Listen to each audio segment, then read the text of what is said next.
You think 1970s desserts were all fondue and jello molds? Think again. That groovy decade produced the most creative Christmas sweets America has ever seen. Then let them fade away. Let's dig into 3 hours of 100 forgotten Christmas desserts from the 1970s we want back. Harvard Beets brought deep crimson elegance to holiday tables, their sweet and sour glaze glistening like rubies under dining room lights. The dish took its name from the university whose color it matched, though the connection ended there. Cooks sliced cooked beets into rounds, then simmered them in sauce of sugar, cornstarch, vinegar, and butter until the glaze thickened and coated each piece. The result was simultaneously sweet and tangy, earthiness balanced by bright acidity. Some recipes called for orange zest or cloves, adding complexity to the straightforward preparation. The vibrant color made Harvard Beets a visual dream, adding drama to tables dominated by browns and beiges. Children often resisted at first, but the sweet glaze converted many skeptics. This was practical cooking too, as canned beets worked perfectly fine when fresh ones were unavailable during winter. Harvard Beets represented an era when vegetables were dressed up for company, transformed from everyday nutrition into worthy holiday companions. Chess pie was once the steady savior of holiday meals, a dessert every Southern household kept on hand because it never let anyone down. Made from sugar, butter, eggs, and a splash of vinegar or lemon, it baked into a dense golden filling with a soft crackle on top. Families turned to it when times were thin, knowing they could make something sweet from ingredients already in the pantry. Its flavor was warm, rich, and comforting, with a tang that made each bite feel special. For many, chess pie tasted like childhood and crowded dinner tables during cold nights. But as Thanksgiving desserts grew flashier and more elaborate, this simple pie slipped to the background. People chose taller pies, fancier toppings, and long ingredient lists. Yet anyone who has eaten chess pie warm from the oven knows its honesty is what makes it timeless. Nesselrode pudding brought Russian elegance to American Christmas tables during the Gilded Age. This frozen dessert combined chestnut puree with candied fruits, maraschino cherries, and whipped cream, all enriched with egg custard and a generous pour of maraschino liqueur. The mixture was frozen in decorative molds, then unmolded to reveal elaborate shapes that gleamed on silver platters. Named for a Russian diplomat, the pudding represented cosmopolitan sophistication that wealthy families aspired to display. The chestnut flavor was unlike anything else on the holiday table, earthy and sweet in equal measure.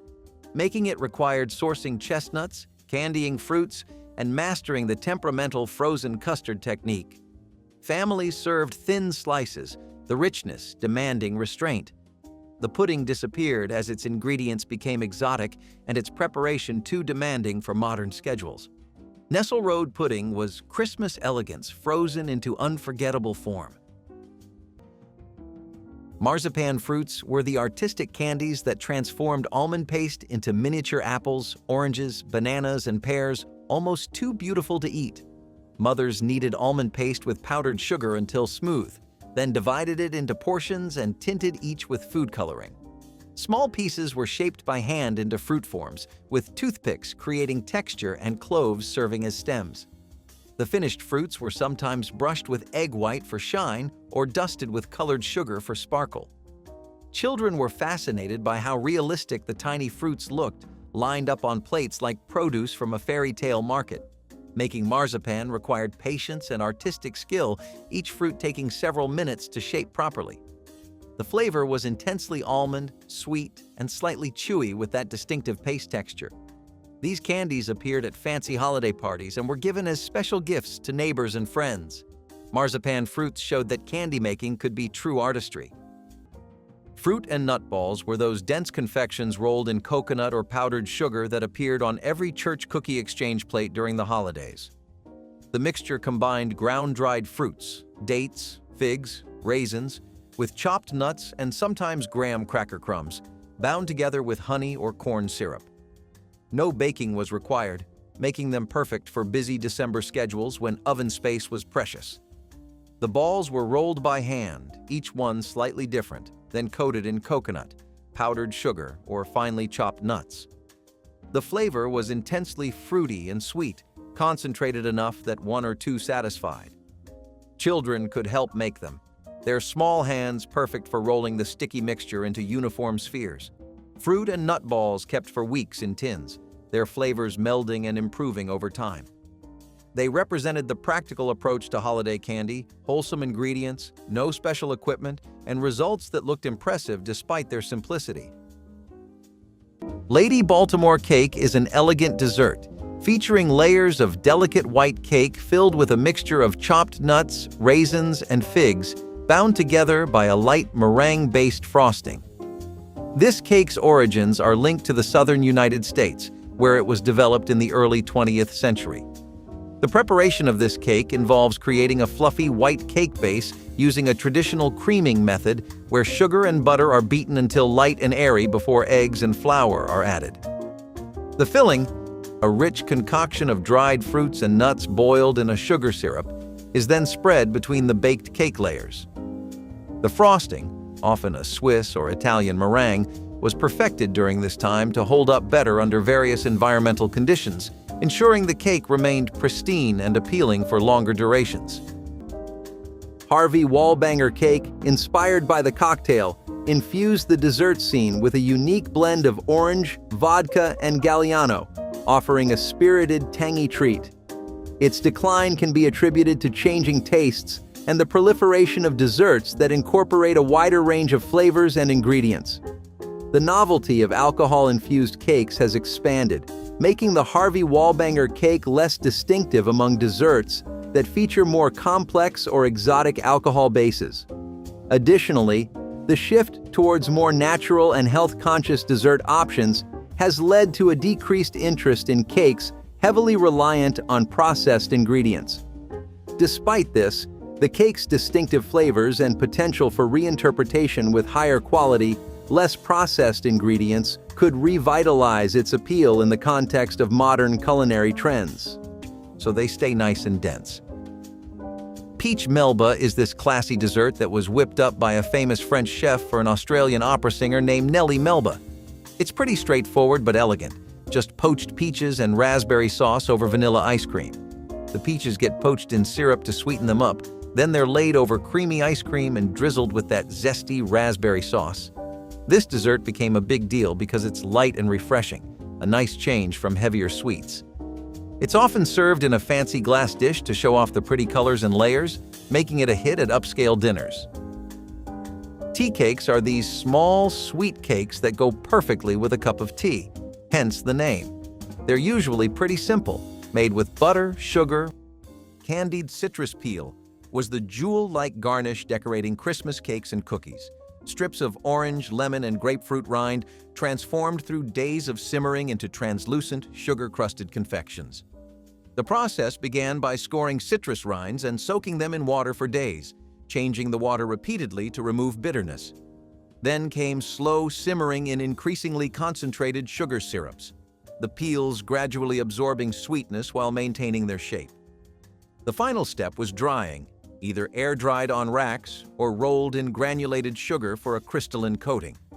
The finished peels could be dipped in chocolate, chopped into fruitcakes, or eaten as candy, each piece a concentrated burst of citrus tempered by sweetness. During the 1960s, no Christmas fruitcake was complete without homemade candied peel, making it required unhurried time that Christmas preparations once demanded, days of attention and watching the transformation happen. The peels kept for months, allowing cooks to prepare them well in advance. The refrigerator cake, known for its no-bake convenience, consists of layers of crispy cookies softened by whipped cream or pudding to form a cohesive, cake-like texture. The 1980s brought innovation to this classic with the introduction of flavored whipped creams and diverse cookie varieties, transforming the traditional vanilla or chocolate profiles into more exotic flavors. The typical assembly involves a strategic layering of cookies alternated with generous amounts of cream, which is then left to set in the refrigerator until the cookies absorb moisture and meld together. During this period, advancements in refrigeration technology allowed for better temperature control, ensuring that the cakes set perfectly and maintained their structure when sliced. Grasshopper pie, minty and bright, offered a refreshing departure from traditional desserts, captivating with its vibrant green hue and creamy texture. Its decline can largely be attributed to changing dessert trends that favor less artificially colored and flavored options. The rise of culinary sophistication has seen a shift towards desserts that highlight natural ingredients and artisanal craftsmanship, leaving behind those with a reliance on food coloring and pre-made mixes. Furthermore, the pie's association with retro dining trends makes it less appealing in a market that constantly seeks the next innovative dessert. Despite this, grasshopper pie's unique flavor profile and potential for a more natural ingredient-based revival could reintroduce it to a new audience looking for a blend of nostalgia and modernity. Opera fudge was the sophisticated cousin of ordinary fudge, a creamy confection made with brown sugar and cream that achieved a texture more like fondant than the grainy chocolate version. The name suggested elegance, and indeed, opera fudge appeared at the fanciest holiday gatherings during the mid-20th century.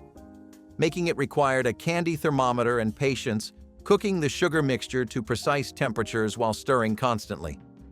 The hot candy was poured onto marble slabs and worked with paddles until it turned from glossy to matte, from liquid to plastic. Flavored with vanilla and studded with black walnuts, each piece was a study in buttery sweetness with complexity to seem refined. Confectionary shops sold opera fudge in beautiful boxes, but dedicated candy makers took pride in producing their own. The technique was demanding. Cook too long and the fudge turned grainy, not long enough and it never set. When made properly, opera fudge melted on the tongue like a whispered secret. Ribbon candy was the impossibly thin, ruffled confection that looked like frozen silk and required true artistry to create. Molten sugar was pulled and folded repeatedly until it developed a satiny sheen, then stretched into long ribbons and pleated while still pliable. The process required speed and skill. The candy had to be folded before it cooled and cracked. Mothers who mastered ribbon candy were considered artists, their delicate creations displayed proudly on holiday tables. The candy came in multiple colors, often striped, with each hue representing a different flavor from peppermint to cinnamon to wintergreen. Children were warned to handle ribbon candy carefully, its thin edges fragile as glass. Eating it meant carefully breaking off pieces that shattered and dissolved, releasing intense sweetness. Ribbon candy appeared in decorative tins at fancy stores, but homemade versions were fresher and more impressive. This candy represented the highest level of Christmas confectionery skill. Apple pandowdy was the rustic cousin of all the fancier apple desserts, a dish that did not care about looks or presentation and still managed to win every heart at the table. It began with sliced apples simmered with cinnamon, butter, and a touch of brown sugar until the whole house smelled like the inside of an orchard. Instead of laying a perfect crust over the top, cooks would break pieces of dough and scatter them unevenly, letting the edges sink into the bubbling fruit as it baked. The juices caramelized around the dough, turning each little piece into something crisp, chewy, and irresistible. This was a dessert for families who valued flavor over perfection, people who understood that the best dishes are sometimes the messiest. Children loved it because it felt fun, like a dessert that broke the rules, and adults loved it because it tasted like the orchard harvest served straight from the pan. But as crisps and cobblers became more popular and easier to sell in bakeries, the pandowdy quietly slipped away.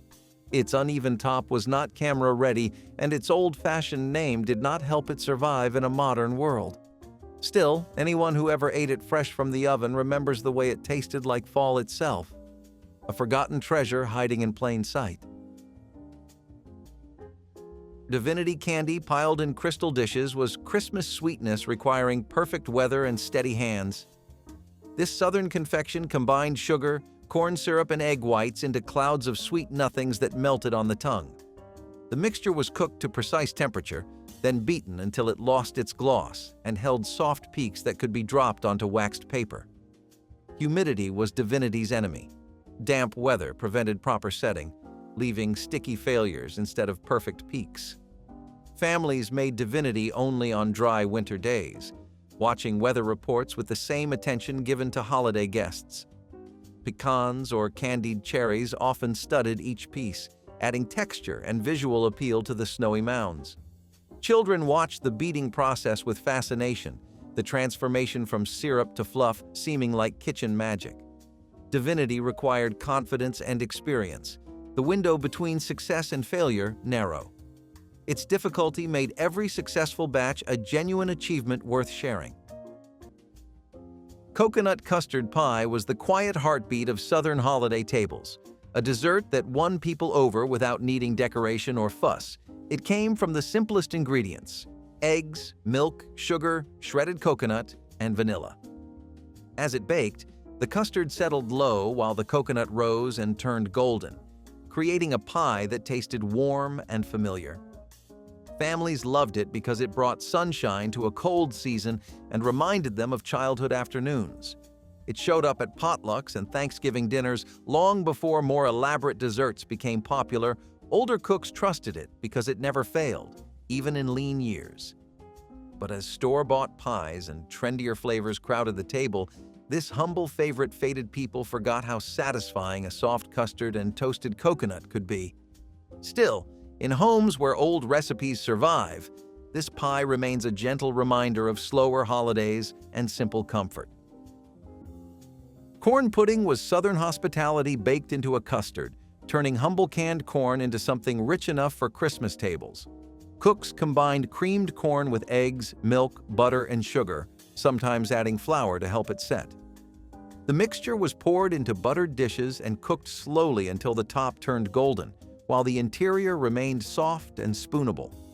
The texture fell somewhere between cornbread and custard, dense yet creamy, with pops of whole kernels throughout. Some families added diced chilies for savory depth, while purists kept it simple. The dish required careful temperature management, as cooking too fast would curdle the eggs. Grandmothers knew exactly when to pull it from the oven, that moment when the center still jiggled slightly but would firm as it cooled. Corn pudding represented transformation of pantry staples into celebration food, proof that special occasions could be honored without expensive ingredients. Today it appears occasionally at Southern tables but has largely faded. Rum baba, soaked in rum and often garnished with whipped cream or fruit, has seen a decline as dessert preferences have evolved towards more subtle, less alcohol-heavy options. The saturated, boozy dessert's richness and the complexity of its preparation, requiring yeast-leavened cake and precise soaking, pose challenges for the modern baker looking for quick and straightforward recipes. Additionally, the growing trend towards health-conscious eating has made the calorie-dense rum baba less appealing. However, this dessert's rich history and the opportunity for modern reinterpretation with a variety of liquors or non-alcoholic versions could spark renewed interest, particularly among those exploring traditional desserts with a contemporary twist. The 7-layer cake, or rainbow cake, impresses with its vibrant, multicolored appearance. Each of the 7 thin sponge layers dyed a different color and separated by a thin layer of chocolate or jam. Originating from Europe, this cake became popular in American bakeries, especially within Eastern European immigrant communities. The cake's preparation is meticulous, involving the precise measurement and coloring of batter for each layer, followed by careful baking to ensure each layer remains uniformly thin and moist. The 1980s saw advancements in food dye quality, which offered brighter, more fade-resistant colors, making the layers visually striking without affecting the flavor. The fillings between the layers also evolved during this time, with variations including apricot, raspberry, and even mint jams becoming popular. Pineapple upside-down cake was once a mid-century marvel, the kind of dessert families made to feel modern and bright in the years after the 1940s. Its glossy pineapple rings, maraschino cherries, and caramelized brown sugar topping made it look like a celebration all by itself. At Thanksgiving, it cut through the heaviness of the meal with its sunny sweetness and soft crumb. Families loved it because it was beautiful without effort and impressive without complicated steps. But as tastes changed and holiday flavors leaned more heavily toward pumpkin and spice, this cheerful cake drifted out of the November rotation. It still appears at summer cookouts and potlucks, but rarely at Thanksgiving, where tradition now leans in other directions. Yet one forkful of warm pineapple upside-down cake can still brighten a winter evening, reminding everyone why it once held such pride of place. A dessert that brought a bit of light to the coldest season. Frozen fruit salad was the jewel of holiday buffets, its pastel sweetness providing cool contrast to hot, savory dishes crowding Christmas tables. Cream cheese was whipped with mayonnaise until smooth, then folded together with whipped cream, canned fruit cocktail, maraschino cherries, and miniature marshmallows. Some versions added crushed pineapple or mandarin oranges for extra fruit presence. The mixture was poured into loaf pans and frozen solid, then sliced into pink-tinged rounds that held their shape beautifully on lettuce-lined platters. The texture was unlike anything else on the table. Frozen yet creamy, sweet yet tangy from the cream cheese base. Children adored it, begging for extra slices, while adults appreciated how it could be made weeks in advance. The salad straddled categories, appearing sometimes with sides and sometimes with desserts. Frozen fruit salad represented the 1970s love of make-ahead entertaining, proving that planning could produce something genuinely delightful.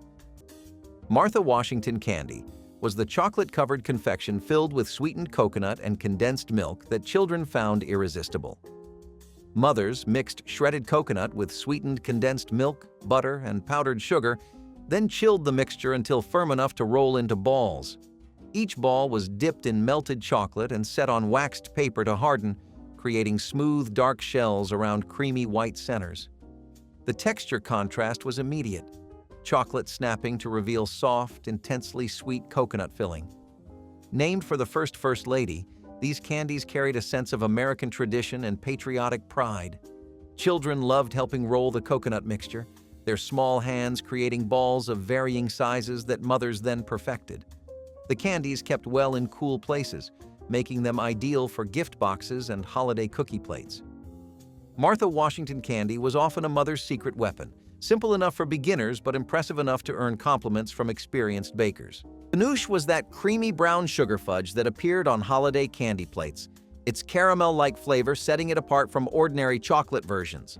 The name came from a Mexican-Spanish word for raw sugar, and the candy had roots in both Latin American and New England traditions. Making panoche required cooking brown sugar with cream or milk to the soft ball stage, then beating the mixture until it lost its gloss and thickened enough to pour into pans. The result was smooth and creamy with a deep butterscotch flavor that lingered on the tongue. Chopped walnuts or pecans were often folded in, their crunch contrasting with the silky candy. Panoche was considered more sophisticated than chocolate fudge, appearing at ladies' luncheons and holiday open houses. The technique was tricky.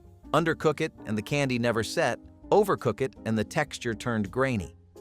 Home candy makers took pride in achieving perfect panoche, its golden color and complex sweetness proof of their skill.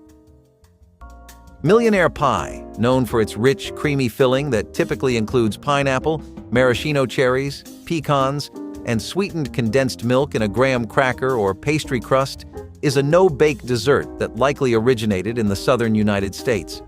The pie's filling is usually mixed together and chilled in the refrigerator until set, making it an ideal recipe for quick preparation without the need for an oven. During this time, variations began to include the use of whipped cream or cream cheese to enhance the texture and flavor of the filling, offering a more decadent and smooth consistency. The addition of coconut or different types of nuts was also a popular variation that provided an interesting texture contrast to the creamy filling. Tunnel of fudge cake stood out for its innovative use of a fudgy filling within a cake, capturing the hearts of many during the Pillsbury Bake-Off in 1966. Its decline in popularity can be traced to the evolution of dessert preferences towards lighter, less rich options. Additionally, the complexity of achieving the perfect gooey center without undercooking the rest of the cake presents a challenge for the average home baker, contributing to its waning presence in modern kitchens. As consumers have grown more health-conscious, the dense, calorie-laden nature of the cake further diminishes its appeal. However, the enduring love for chocolate and nostalgia for classic desserts offers an opportunity for Tunnel of Fudge Cake to be reinvented with healthier ingredients and simplified preparation techniques. Eco-conscious communities for its minimal environmental impact and allergen-free ingredients. You usually just sprinkle some powdered sugar on top, and it's good to go. The moist, rich chocolate taste makes it hard to believe it's made without any dairy or eggs. It's just a smart, tasty solution when you're short on supplies. Snowball cookies are these awesome little treats that are perfect for the holidays. They're a type of shortbread packed with nuts, like almonds or pecans, mixed into a buttery dough, then rolled in powdered sugar while they're still warm. They end up looking just like little snowballs, which is super cute around Christmas. These cookies are favorites because they're easy to make, delicious to eat, and perfect for sharing, which is probably why they show up at so many holiday parties. They're known by different names around the world, but no matter what you call them, they're a sweet tradition. The dough needs to chill to keep the cookies from spreading too much. Chocolate-covered cherries were the elegant confection that felt almost too fancy for home kitchens, yet mothers across America crafted them by the dozen each December. Maraschino cherries were drained and wrapped in fondant, a sweet, creamy mixture that would eventually liquefy inside the chocolate shell. Each wrapped cherry was dipped in tempered chocolate and set on waxed paper to harden. The magic happened over the following days as enzymes in the fondant converted sugar into liquid, creating that distinctive syrupy center. Children learned patience waiting for chocolate-covered cherries to properly ripen, knowing that fresh-dipped candies were too firm and needed time. The first bite through the chocolate shell released sweet cherry juice that mixed with creamy fondant. These candies appeared in fancy boxes at department stores, but homemade versions were fresher, with plumper cherries and thicker chocolate. Mothers took pride in creating something that looked store-bought but tasted infinitely better. Creamed celery was the sophisticated cousin of other creamed vegetables, turning the overlooked stalk into something worthy of fine china and silver spoons. Cooks sliced celery on the diagonal and simmered it until tender, then folded it into rich white sauce enriched with cream and butter. Seasonings were delicate: white pepper, a touch of nutmeg, perhaps parsley for color. The celery retained gentle crunch even in the sauce, providing textural interest other creamed vegetables lacked. This was a dish for formal dinners and holiday gatherings, its mild elegance complementing rather than competing with richer offerings. Pale green and white colors added sophistication to tables heavy with browns. Some cooks topped creamed celery with toasted almonds, creating a gratin that bordered on indulgent. The dish required fresh celery at its crispest, making winter holidays the perfect occasion. Creamed celery has virtually disappeared from modern menus, a casualty of changing tastes that forgot how refined simple vegetables could become. Hummingbird cake was once a Thanksgiving showstopper, a towering southern dessert packed with banana, pineapple, and toasted nuts that made the whole room go quiet with the first slice. It tasted like sunshine and warmth even on the coldest holiday morning. Families made it because it felt generous, full of ingredients you saved for special occasions. The batter was thick and fragrant, spiced just enough to feel festive, and the cream cheese frosting wrapped everything in a soft, tangy sweetness. Every layer tasted like celebration. For years, it stood proudly among pies on Thanksgiving buffets, especially in the Deep South, where hospitality meant feeding people with your best. Over time, though, it slipped into birthday parties and spring gatherings instead, pushed aside by pumpkin pies and chocolate desserts that dominated holiday tables. But those who grew up with hummingbird cake remember the joy of cutting into it, the way the fruit kept it moist for days, and how it felt like the dessert that understood the holiday best, abundant, warm, and made to share. A sweet memory worth keeping alive.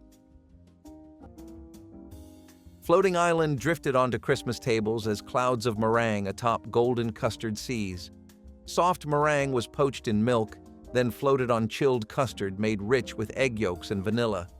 The contrast was everything: airy white islands against smooth yellow depths, sweet puffs dissolving into creamy base with each spoonful. Families served this in shallow bowls that displayed the visual drama to full effect. Making the meringue required gentle handling, the poaching demanding careful temperature control to prevent collapse. Some cooks drizzled caramel threads over the islands, adding golden webs that crackled against soft textures.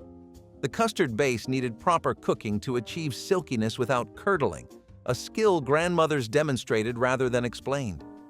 Children competed for the largest meringue portions while adults savored the custard's depth. Floating island required multiple techniques executed perfectly. Its disappearance reflects the loss of patience that defined holiday cooking. Chess tarts for Christmas multiplied the beloved Southern chess pie into individual portions perfect for holiday gatherings. Each tart shell held the same buttery, custardy filling: eggs, sugar, butter, and a splash of vinegar that gave it distinctive tang. The tops cracked beautifully during baking, creating golden surfaces that shattered with each bite. Families baked dozens for Christmas parties, the small size allowing guests to sample without committing to full slices. The filling was simple but required precise technique to achieve the right texture, neither too runny nor too firm. Some cooks added lemon or chocolate, creating variations that filled platters with visual variety. Children could eat these without the mess of larger desserts, making them practical for holiday chaos. The tarts kept well, actually improving overnight as flavors melded. Chess tarts disappeared as store-bought cookies replaced homemade holiday treats, sacrificing craftsmanship for convenience. Grape hull pie was a hidden Southern treasure, made from muscadine grapes that grew thick on backyard vines and roadside fences. Families who knew this pie understood the work behind it, separating the tough skins from the pulp, simmering the insides until soft, chopping the hulls, then marrying everything back together with sugar and spice. The result was a filling with a deep purple color and a flavor both tart and sweet, richer than any store-bought fruit could ever give. This pie showed up on Thanksgiving tables in rural communities where ingredients came from the land and every harvest was celebrated. It tasted like home, like the sun-baked vines children grew up running past, like the work of hands that valued nothing more than using what you had. But as people moved away from the countryside and muscadine stopped appearing in local markets, grape hull pie nearly vanished. Few recipes survived, passed down only in small handwritten notes tucked inside old cookbooks. A dessert almost forgotten, but unforgettable to anyone lucky enough to have tasted it. Spiced crab apples were the garnish that elevated holiday platters from ordinary to elegant, their deep ruby color and clove-studded skins announcing celebration. Whole crab apples were simmered in sweetened vinegar syrup infused with cinnamon sticks, cloves, and allspice until they turned translucent and tender. The fruits were packed into jars with their spiced liquid and stored for weeks, improving as flavors concentrated.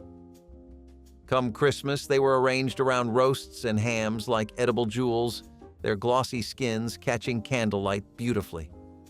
The taste was intensely sweet tart, with warming spice notes that complemented rich meats. Some families made their own from backyard trees, while others relied on store-bought versions. Children often avoided them, but adults treasured spiced crab apples as essential holiday tradition. The jars themselves became gifts, wrapped in ribbon for neighbors. Spiced crab apples represented the artistry of preservation, autumn's harvest transformed into winter's ornament. Spiced crab apples were the garnish that elevated holiday platters from ordinary to elegant, their deep ruby color and clove-studded skins announcing celebration.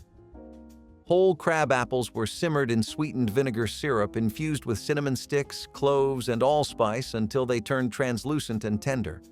The fruits were packed into jars with their spiced liquid and stored for weeks, improving as flavors concentrated. Come Christmas, they were arranged around roasts and hams like edible jewels, their glossy skins catching candlelight beautifully. The taste was intensely sweet tart, with warming spice notes that complemented rich meats. Some families made their own from backyard trees, while others relied on store-bought versions. Children often avoided them, but adults treasured spiced crab apples as essential holiday tradition. The jars themselves became gifts, wrapped in ribbon for neighbors. Spiced crab apples represented the artistry of preservation, autumn's harvest transformed into winter's ornament. Yule log cake was the showpiece of Christmas desserts, a chocolate sponge rolled around cream filling and decorated to resemble a bark-covered log, complete with meringue mushrooms and marzipan holly. French in origin, the bûche de Noël became an American tradition during the mid-20th century, when elegant entertaining reached its peak. Making one required rolling warm sponge cake without cracking it, a technique demanding practice and confidence. The cake was spread with buttercream or whipped cream, rolled tightly, then frosted with chocolate dragged with a fork to simulate bark. Decorators added knots and branch stubs, dusted everything with powdered sugar snow, and arranged tiny meringue mushrooms. The presentation was theatrical, carried to the table whole, then sliced to reveal the spiral inside. Bakeries charged premium prices for Yule logs, but ambitious home bakers tackled them as Christmas Eve projects. The cake combined artistry with flavor in ways modern desserts rarely attempt. Lord Baltimore cake, a counterpart to the more famous Lady Baltimore cake, features layers of yellow cake filled with a rich mixture of crushed nuts, dried fruits, and sometimes rum or brandy. This cake was particularly noted for its fruity, boozy filling, which set it apart as a more robust option compared to its delicate counterpart. Originating from the southern United States, its preparation involves creating a moist, buttery yellow cake base, which is then layered with the fruit and nut mixture. The 1980s brought innovations such as using macerated fruits in the filling, enhancing the moisture and flavor of the cake, and introducing different types of nuts for a varied texture. This dessert was often covered with a simple glaze or a light frosting, which was sometimes flavored with citrus to cut through the richness of the filling. Originally created for Queen Victoria's Jubilee, Cherry's Jubilee brings a royal touch to the table, making its historical significance part of its charm. It can easily be adapted into a non-alcoholic version for family-friendly events, ensuring its universal appeal. Serving it over ice cream is classic, but layering it in parfaits or as a crepe filling adds a creative twist. The flambe technique not only captivates diners with its dramatic presentation, but also enhances the dessert's rich flavors. While traditional recipes feature cherries, variations using different fruits or liquors invite customization. Cherries, Jubilee's blend of history, versatility, and theatrical presentation keeps it a beloved classic, offering a special experience for today's diners seeking both tradition and innovation. It's usually scooped onto wax paper to set into little clouds, sometimes topped with a nut. Imagine a cake that's like a party in every slice. That's tequila sunrise cake for you. It's inspired by the cocktail, mixing up orange zest and grenadine in the batter, with a good shot of tequila to kick it up. The grenadine does its magic to make the cake look like a sunrise, all vibrant and inviting. This cake was a hit because who doesn't want to try a boozy dessert that looks as fun as it tastes? Perfect for adult parties and summer gatherings, this cake brought a zestful twist to any celebration. But as folks started leaning towards simpler and more wholesome flavors, this flashy cake became less of a go-to. When it's served up, it's usually all dressed up with an orange slice or a cherry on top, making it perfect for any bash. It's a fun twist on dessert. Charlotte Russe was that elegant molded dessert appearing at fancy Christmas parties, a tower of Bavarian cream surrounded by ladyfingers and crowned with whipped cream rosettes. The preparation required making custard from scratch, folding in whipped cream and gelatin, then carefully lining a mold with ladyfingers before filling it with the cream mixture. The dessert had to chill for hours until set, then came the nerve-wracking moment of unmolding, a successful release revealing a perfect striped tower, while failure meant a collapsed mess. Bakeries in cities sold individual charlottes in paper cups, but the homemade version was the showpiece of Christmas buffets during the 1960s. Hostesses would dust the top with powdered sugar to look like snow or pipe elaborate whipped cream decorations in red and green. Charlotte Russe required skills home cooks once practiced regularly, making proper custard, whipping cream by hand, and working with gelatin. As these techniques faded from common knowledge, so did this graceful dessert. Grasshopper pie, known for its minty, refreshing flavor and vibrant green color, is a chilled dessert featuring a crumbly chocolate crust and a creamy filling made from crème de menthe, crème de cacao, and whipped cream or marshmallow fluff. This pie was inspired by the grasshopper cocktail, popular in the 1950s and 1960s, and the dessert version became popular in the following decades. The combination of mint and chocolate gives it a distinctive taste that contrasts with the crunchy texture of the crust, usually made from crushed chocolate cookies mixed with melted butter. During the 1980s, advancements in food coloring provided a more stable and vibrant green hue to the filling. Additionally, the introduction of various brands of crème de menthe and crème de cacao allowed for subtle variations in flavor intensity and sweetness, letting bakers fine-tune the dessert to their taste preferences. Black Forest cake, celebrated for its layers of chocolate cake, cherries, and whipped cream, has experienced a decline as preferences have moved towards simpler, more minimalist desserts. The cake's elaborate assembly and rich flavor profile may not appeal to a health-conscious audience that prefers desserts with less sugar and lighter ingredients. Furthermore, the global palate has become more adventurous, seeking out new flavors and dessert concepts beyond the traditional. Despite this, the cake's deep-rooted cultural significance and potential for ingredient innovation, such as using less sugar or incorporating alternative flours, offer opportunities for a modern resurgence, particularly among those who appreciate the art of baking. Crepe cakes weren't as common. When they served them, it was always with style, dressed up with a little sauce or a sprinkle of powdered sugar to make them look as good as they tasted. Neapolitan ice cream sandwiches throw together classic flavors: vanilla, chocolate, and strawberry ice cream, squeezed between cookies or wafers.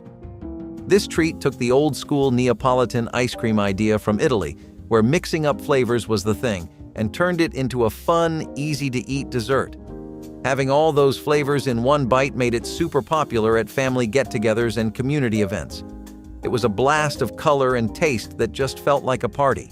But as the dessert scene got crowded with new, exotic flavors and gourmet options, these ice cream sandwiches didn't stand out as much. They were simple but effective. With clear layers of ice cream, butterscotch pie was the kind of dessert that made people stop mid-conversation when it was carried to the table, its glossy meringue peaks and golden filling catching the light in a way no one could ignore. The magic started on the stovetop, where sugar and butter melted together to create a deep caramel flavor that filled the kitchen with warmth. Once the mixture thickened into a silky custard, it was poured into a flaky crust and crowned with a cloud of meringue. Families loved it because it felt luxurious without being expensive, a dessert that tasted like a special occasion even on ordinary days. During the holidays, butterscotch pie was always one of the first things to disappear, with children fighting over the corner slices where the meringue browned just a little more. But as boxed pudding mixes and frozen pies became household staples, this stovetop masterpiece faded out. No one wanted to stand over a pot stirring carefully, watching for that perfect moment when the custard thickened. The world got busier, and the pie slipped quietly into memory. Yet anyone who tasted it fresh will tell you that nothing made with shortcuts ever came close, a lost masterpiece of sweetness and tradition. Coconut pyramid candy stacked in snowy peaks decorated Christmas candy dishes across America. These dense confections combined shredded coconut with sugar syrup, shaped into cone forms that resembled miniature mountains. The texture was chewy and intensely sweet, each pyramid requiring slow enjoyment rather than quick consumption. Families made them in large batches, the simple ingredients belying the skill needed for proper consistency. The syrup required cooking to exact temperature. Too cool, and the pyramids wouldn't hold shape. Too hot, and they became hard as rocks. Some dipped the bases in chocolate, adding richness that balanced the coconut sweetness. Children loved arranging them on platters, the peaked shapes inviting playful presentation. The candy kept well in tins, making it practical for gift-giving and extended holiday entertaining. Coconut pyramids disappeared as commercial candy bars replaced homemade confections. They were Christmas creativity shaped into edible architecture. Pumpkin chiffon pie was the lighter, softer cousin of the traditional pumpkin pie, a dessert so airy it felt like eating a sweet autumn cloud. It became popular when cooks wanted something elegant but not too heavy after a long day of holiday eating. and chiffon pies were considered the height of sophistication. Instead of the dense custard people are used to today, pumpkin chiffon pie relied on whipped egg whites, folded carefully into a spiced pumpkin mixture, creating a silky filling that floated inside its crust. Families loved it because it felt special, almost fancy, even when the ingredients were simple and inexpensive. Mothers would make it the night before Thanksgiving so it had time to set, and children would sneak into the refrigerator just to poke at the trembling surface. But when canned pumpkin fillings and pre-made pies started taking over in grocery stores, chiffon pies faded fast. The delicate preparation did not fit into a world rushing toward convenience. People forgot the feeling of lifting a slice that barely weighed anything, of tasting pumpkin in a way that felt light instead of heavy. The pie disappeared, replaced by versions that were simpler but far less magical. Still, anyone who ever tasted a homemade pumpkin chiffon pie will tell you that nothing has matched its airy charm since. In a holiday built on tradition, it remains one of the sweetest losses. Broccoli rice casserole became a 1970s Christmas staple when convenience products merged with home cooking to create something families genuinely craved. Cooks combined cooked rice with chopped broccoli, then folded in cream of mushroom soup and processed cheese spread that melted into golden richness. Some recipes called for sautéed onions and celery, adding layers of flavor beneath the creamy base. The mixture was baked until bubbling around the edges, the top developing golden spots where cheese had caramelized. The texture was comfort itself, creamy rice studded with tender broccoli, every bite coated in savory cheese sauce. Children who refused plain broccoli would eat it gladly when disguised in this casserole, making it a parental victory as much as a side dish. The recipe appeared in community cookbooks across America. Broccoli rice casserole represented an era when processed ingredients were celebrated, when feeding families well meant using every shortcut available. Fantasy fudge was the miracle recipe that appeared on marshmallow cream jars and made foolproof fudge accessible to every mother. The recipe combined sugar, butter, and evaporated milk with chocolate chips and marshmallow cream, eliminating the tricky temperature monitoring that traditional fudge required. Mothers boiled the sugar mixture for exactly 5 minutes, then stirred in the chips and cream until everything melted into glossy perfection. The result was smoother and creamier than old-fashioned fudge, with a texture that practically melted on the tongue. Children didn't care that this version was easier. They only knew it tasted incredible and appeared every Christmas. Poured into pans and cut into squares, fantasy fudge had the same satisfying density as traditional recipes, but with far less risk of failure. The recipe spread through communities during the 1970s, photocopied and shared between friends. Fantasy fudge democratized candy making, proving that delicious homemade treats didn't require years of practice. Tutti Frutti candy was that rainbow-colored confection made by preserving fruits in brandy throughout the year. Each season's harvest added to a crock that became Christmas treasure. The process began in spring with strawberries, continued through summer with cherries and peaches, and finished in fall with pears and grapes, each edition accompanied by sugar and spirits. The crock sat in a cool place, occasionally stirred, the fruit slowly breaking down into jeweled conserve tasting of concentrated summer. At Christmas, the Tutti Frutti was spooned over ice cream, pound cake, or eaten straight as a boozy treat for adults. Some families kept their crocks going for years, the flavor deepening with each passing season. The tradition required forethought that modern cooks rarely possess, remembering to add each fruit at its peak, maintaining proper ratios. Tutti Frutti represented the old way of cooking when preparing for Christmas began in spring, and patience was an essential ingredient. Sock it to me cake, a rich, buttery coffee cake filled with a ribbon of cinnamon, brown sugar, and pecans, became popular in the late 1960s and continued its popularity into the 1980s.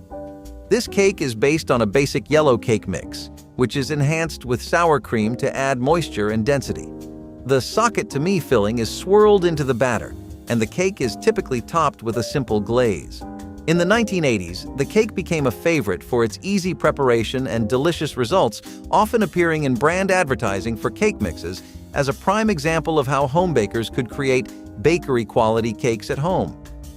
The ease of customization by adding different nuts or fruits, or even adapting the sugar mix to include flavors like maple, made it a versatile recipe that home bakers enjoyed experimenting with.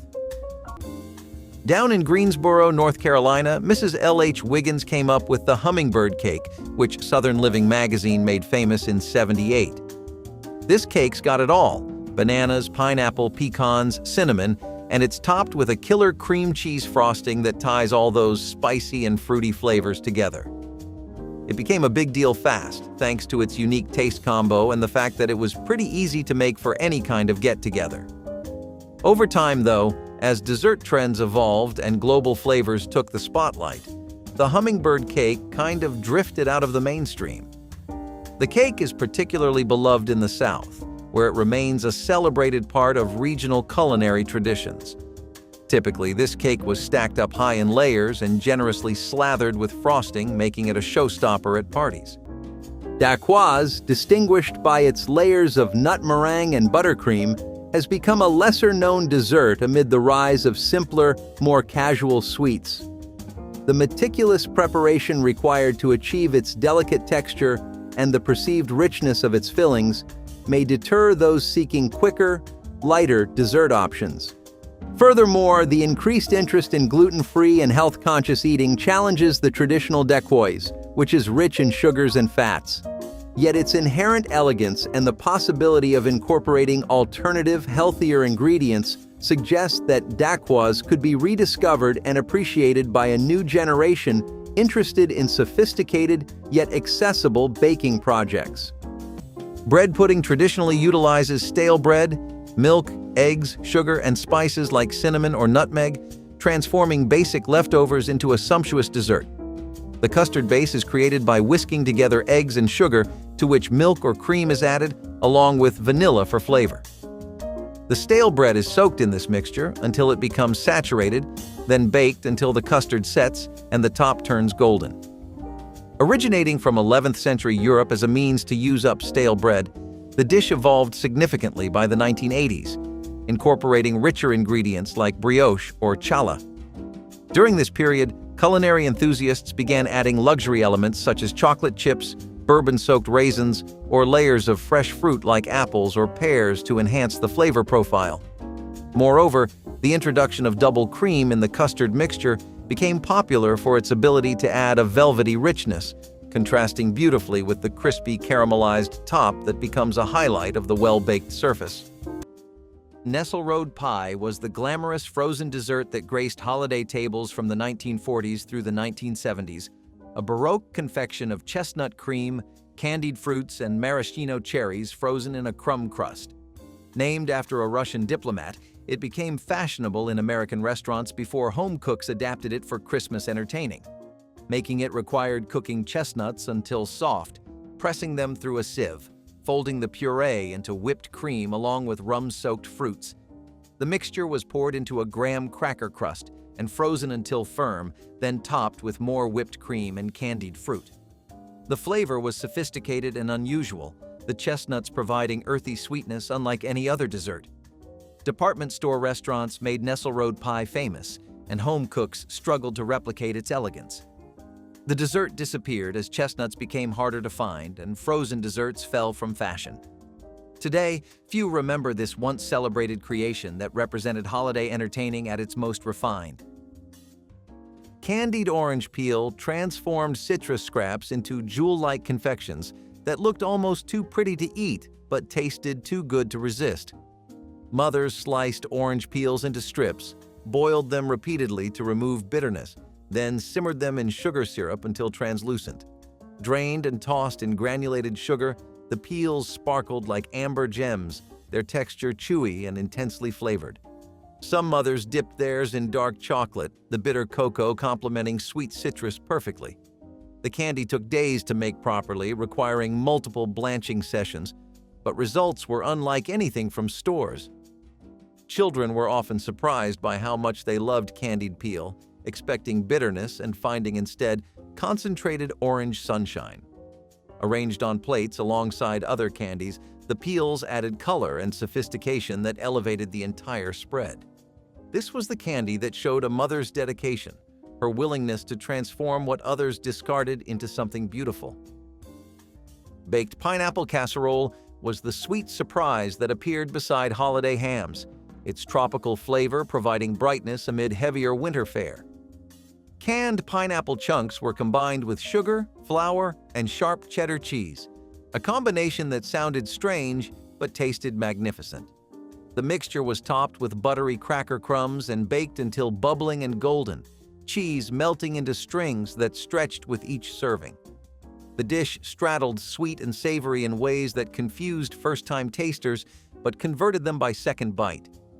Children loved its candy-like sweetness, while adults appreciated how pineapple's acid cut through rich ham. Some recipes added eggs for custard-like texture, while others kept it chunky. This casserole required minimal preparation but delivered maximum impact, making it a favorite of hostesses managing multiple dishes. Baked pineapple casserole represented the era's willingness to experiment, proving strange pairings sometimes became beloved traditions. Gingerbread with lemon sauce was the kind of Thanksgiving dessert that wrapped the room in warmth before the first bite was even taken. The gingerbread came out of the oven dark and fragrant, soft enough to spring back when touched, but sturdy enough to hold a drizzle of the glossy lemon sauce that bubbled on the stove. The sauce itself was tart, bright, and smooth, poured over each slice while still hot, so the edges soaked up the sweetness. Families loved the contrast: spice and citrus, heat and cool air drifting through a busy kitchen. It tasted like an older style of holiday, one built on simple ingredients and real time spent at the stove. As boxed mixes and canned toppings took over, fewer people bothered whisking a sauce by hand or baking gingerbread from scratch. But anyone who remembers this dessert can still recall the smell of spice rising with the steam and the way that golden sauce made a humble cake feel like something extraordinary. Orange wine cake soaked holiday tables in citrus-scented spirits during the Victorian era. The cake combined fresh orange juice and zest with sweet wine, creating flavor that was bright yet warming. The batter was rich with butter and eggs, the orange providing freshness against alcoholic depth. After baking, additional wine was brushed over the warm cake, soaking into the crumb until it became almost pudding-like at the edges. Families served thin slices, the intensity demanding moderation. The orange flavor cut through heavy Christmas dinners, providing palate refreshment that richer desserts could not match. Making it required good wine, not cooking wine, since the alcohol's quality showed in every bite. Some versions added candied orange peel for texture and visual appeal. Children received versions made with orange juice alone, preserving the citrus brightness without the wine. Orange wine cake faded as holiday baking simplified. It was sunshine and spirits combined. Walnut fudge brownie pie was the dessert that tried to give everyone what they wanted at once. Pie lovers, brownie lovers, chocolate lovers, all satisfied with a single slice. It baked up dense and rich, a thick brownie filling poured into a crust and studded with big walnut pieces that toasted as the oven warmed.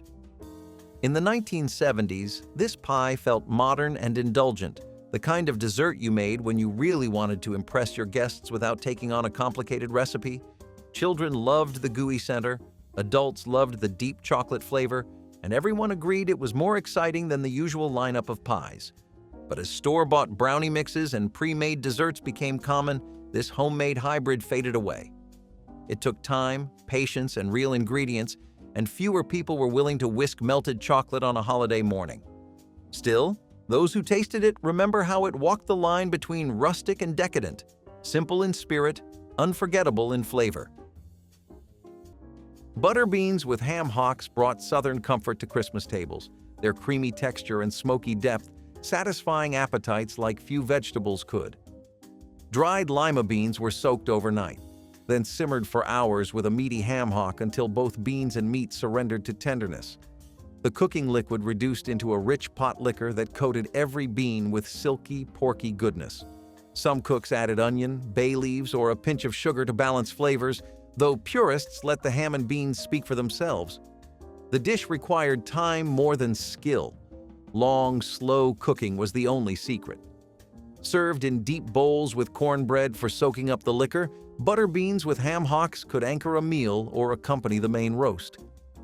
Grandmothers in the South passed down their timing instincts, knowing exactly when beans reached that perfect creamy yet whole texture.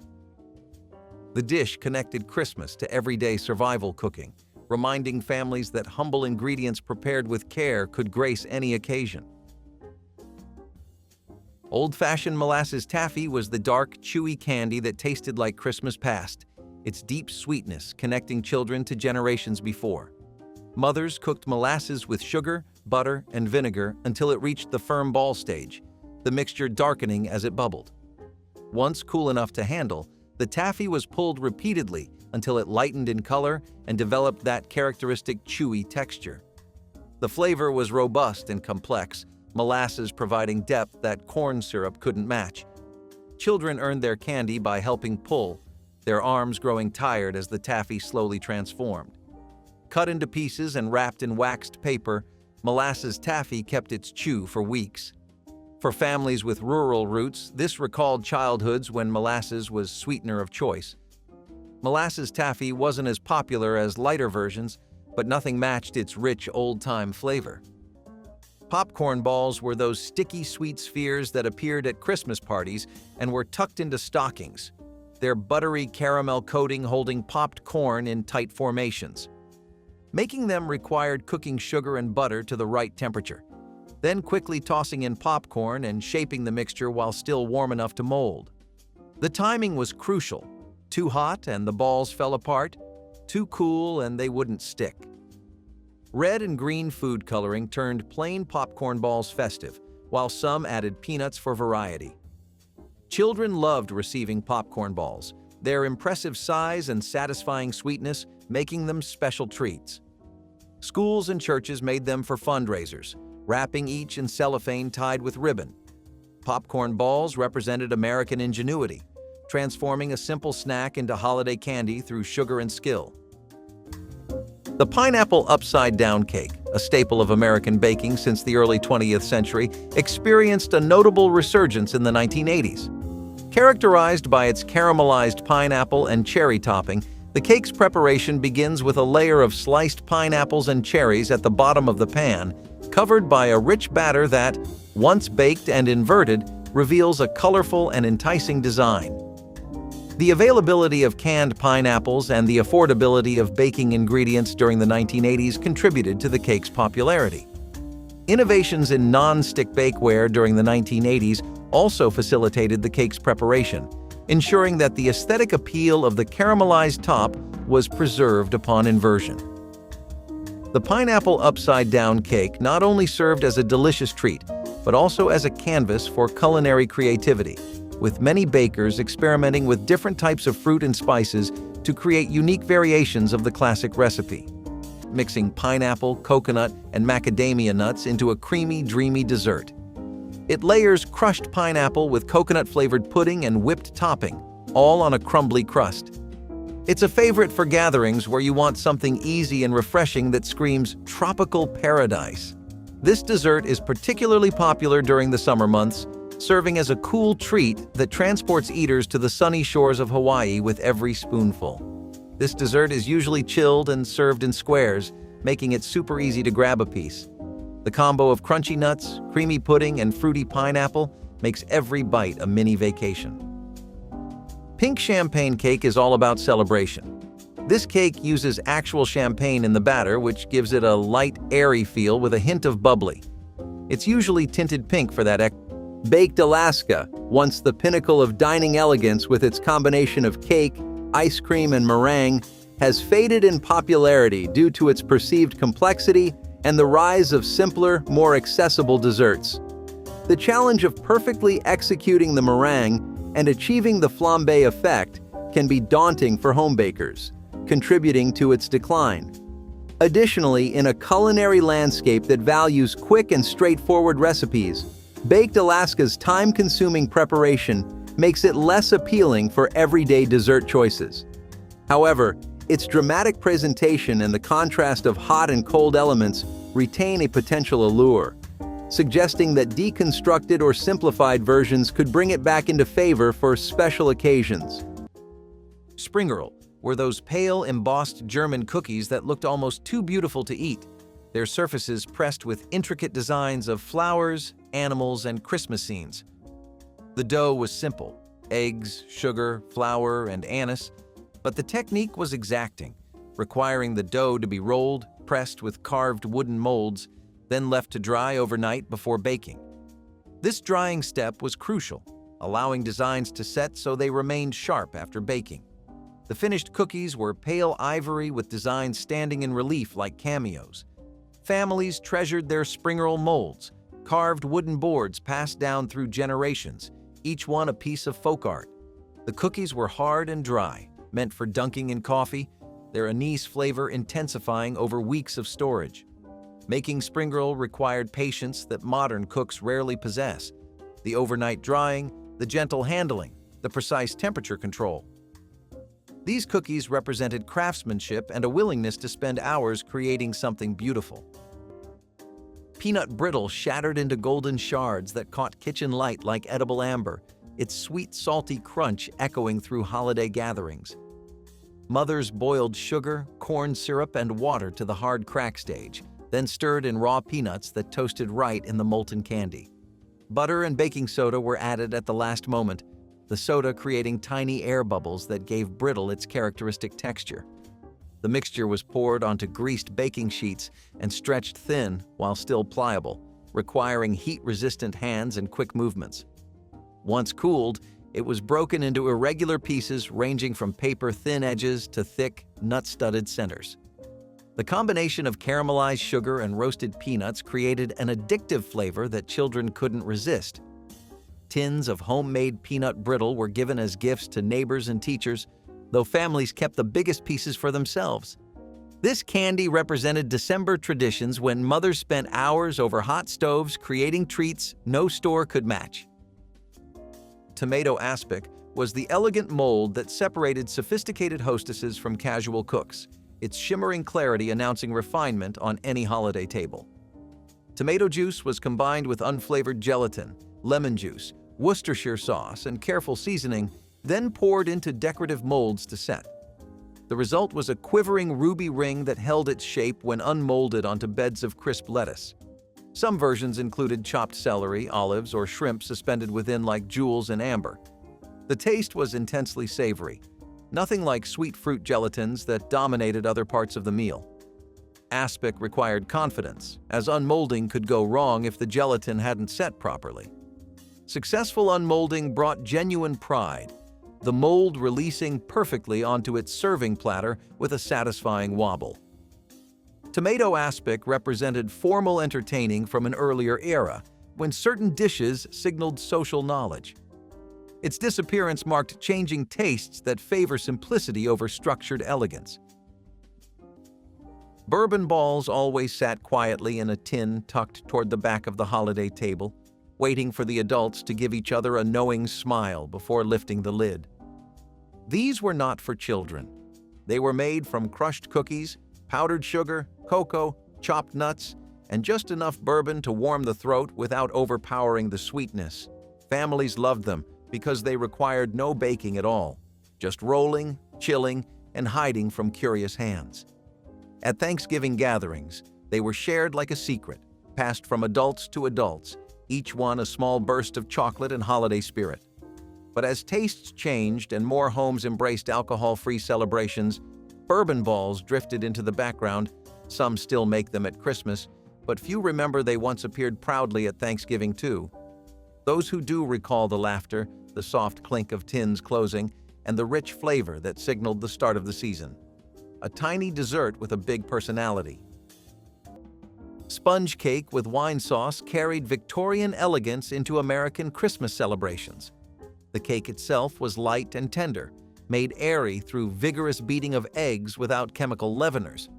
The wine sauce, sherry or Madeira cooked with sugar and egg yolks, poured warm over each slice, soaking into the delicate crumb.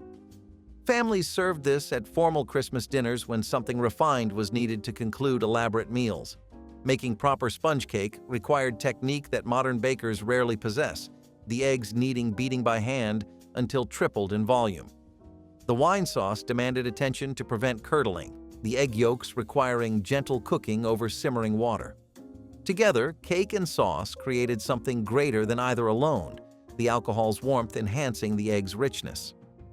Children received versions with vanilla sauce, the wine reserved for adults who appreciated its sophistication.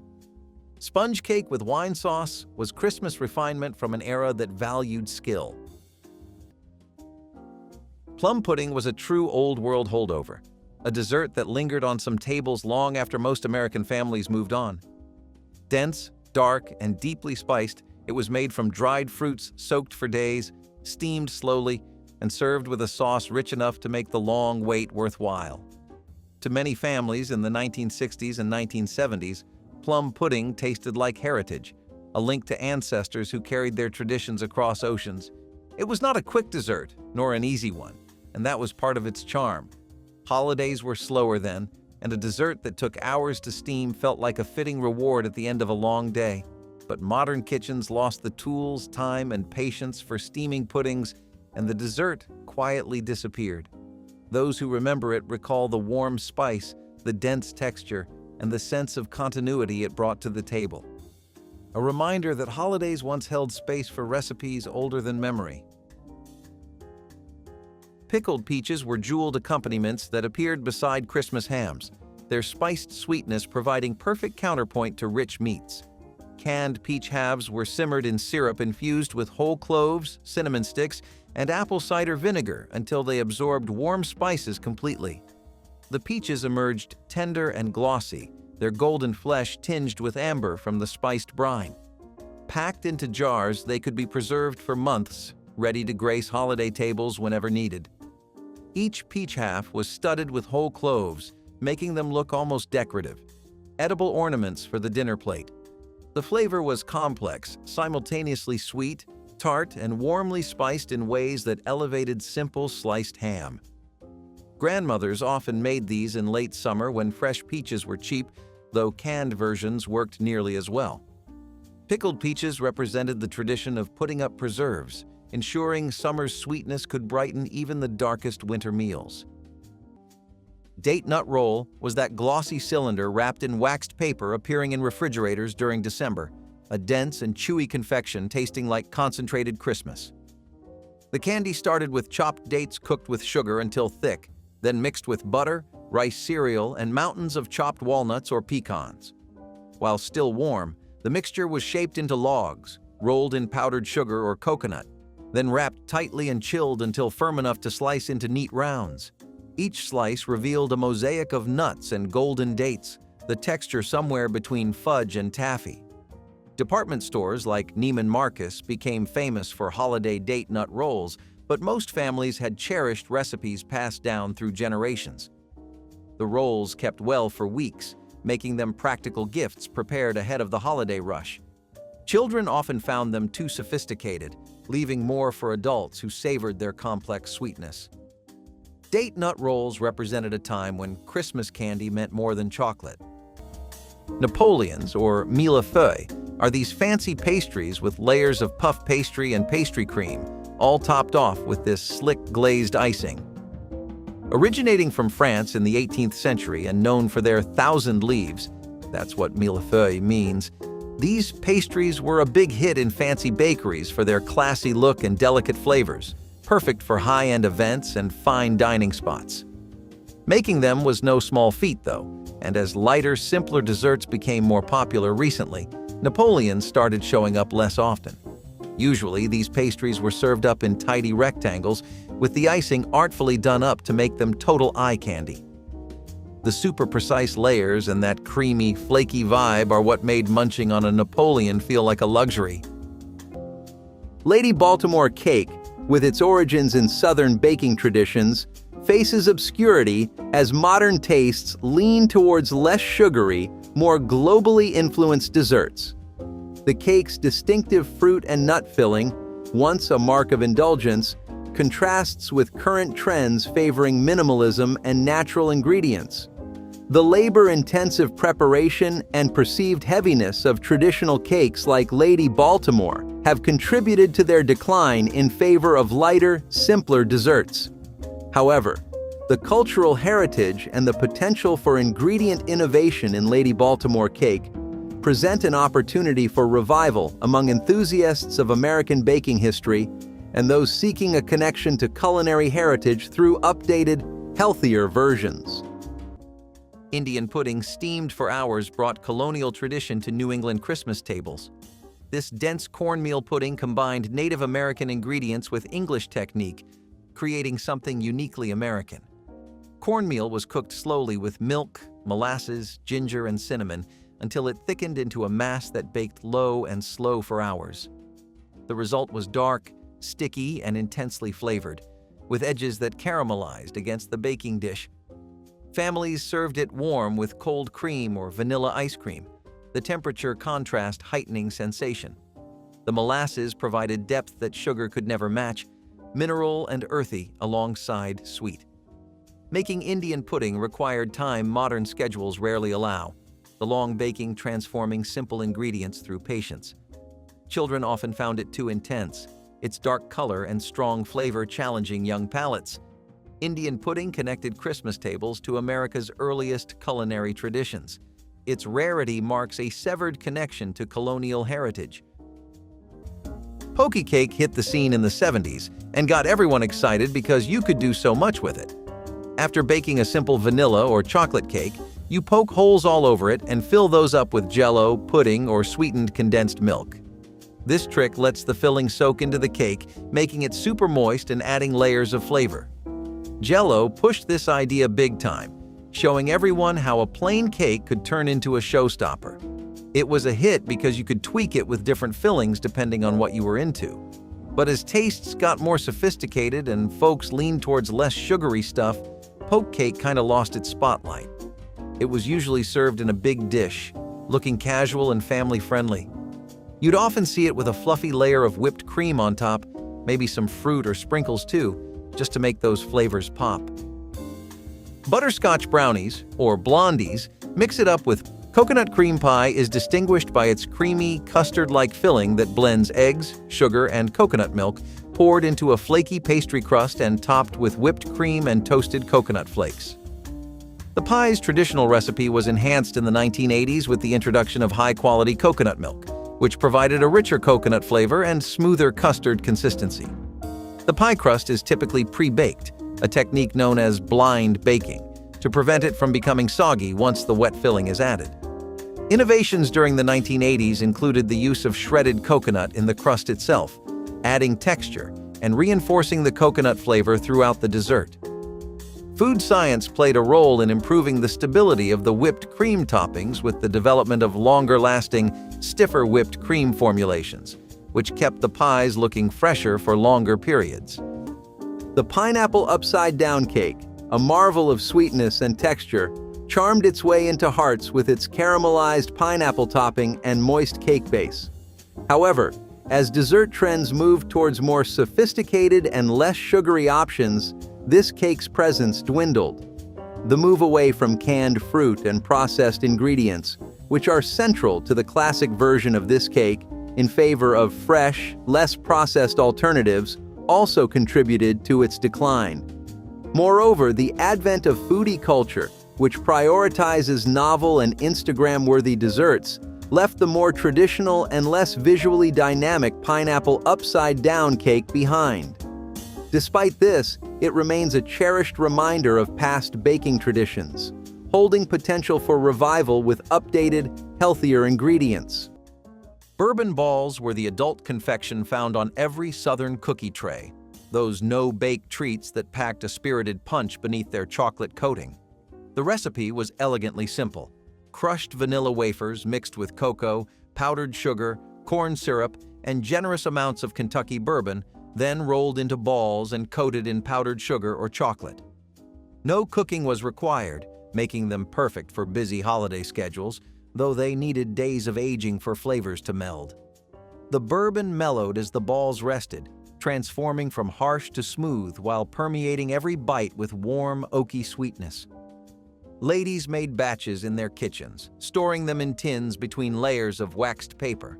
The treats were not for children, though teenagers sometimes snuck them from platters.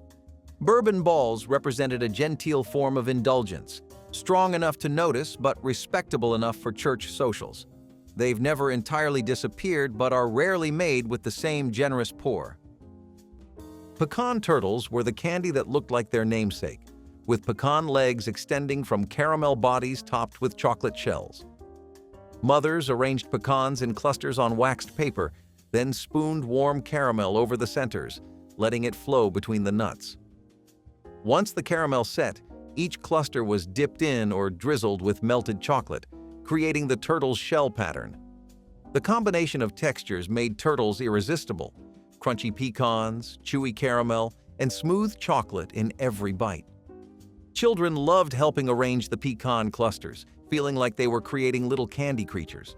The turtles required multiple steps and careful timing, as the caramel needed to be cool enough to hold shape, but warm enough to stick to the nuts. These candies were often saved for gift boxes and special occasions, their elaborate appearance making them feel more valuable than simpler confections. Pecan turtles proved that homemade candy could rival anything from expensive chocolate shops. Carrot copper pennies were a make-ahead marvel that freed Christmas cooks from last-minute vegetable preparation. Carrots were sliced into thin coins, blanched until tender, then marinated for days in a tangy sauce of tomato soup, oil, vinegar, and Worcestershire sauce. The coins absorbed the bright orange-red marinade until they glistened like polished copper. Green bell pepper rings and sliced onions joined the carrots, adding color contrast and crunch. What made copper pennies invaluable was their timing. They actually improved with age, developing deeper flavor after 3 or 4 days in the refrigerator. Busy hostesses could prepare them the weekend before Christmas, freeing precious hours on the holiday itself. Served cold straight from the jar, they required no reheating or fussing. The dish appeared at church potlucks and family gatherings throughout the season. Carrot copper pennies proved that practical cooking could also be delicious, a lesson in efficiency that modern meal preppers have rediscovered. Orange slice cake was a holiday surprise wrapped inside a dessert, dense and chewy with bursts of candied orange that lit up every bite. People loved making it because it felt playful, different from the usual pies and puddings. The chopped orange candy slices melted slightly in the oven, blending with nuts, coconut, and a rich batter to create a texture unlike anything else on the table. Children always recognized the taste immediately, since those little orange candies were a rare treat any other time of year. Families baked this cake weeks in advance because the flavor deepened as it sat, becoming richer and more complex with every passing day. It was the kind of dessert that made people smile before they even tasted it. But as candy companies changed their recipes and holiday traditions shifted towards simpler desserts, orange slice cake faded away. It was too old-fashioned, too sweet, too heavy for modern tastes, and eventually it disappeared from cookbooks and memories alike. Still, for anyone who grew up eating it, the flavor remains unforgettable. A cheerful dessert from a different time. Charlotte Russe in molded glory was the showstopper dessert of Victorian Christmas celebrations. The elaborate creation featured ladyfingers lining a mold filled with Bavarian cream flavored with vanilla and often studded with candied fruit.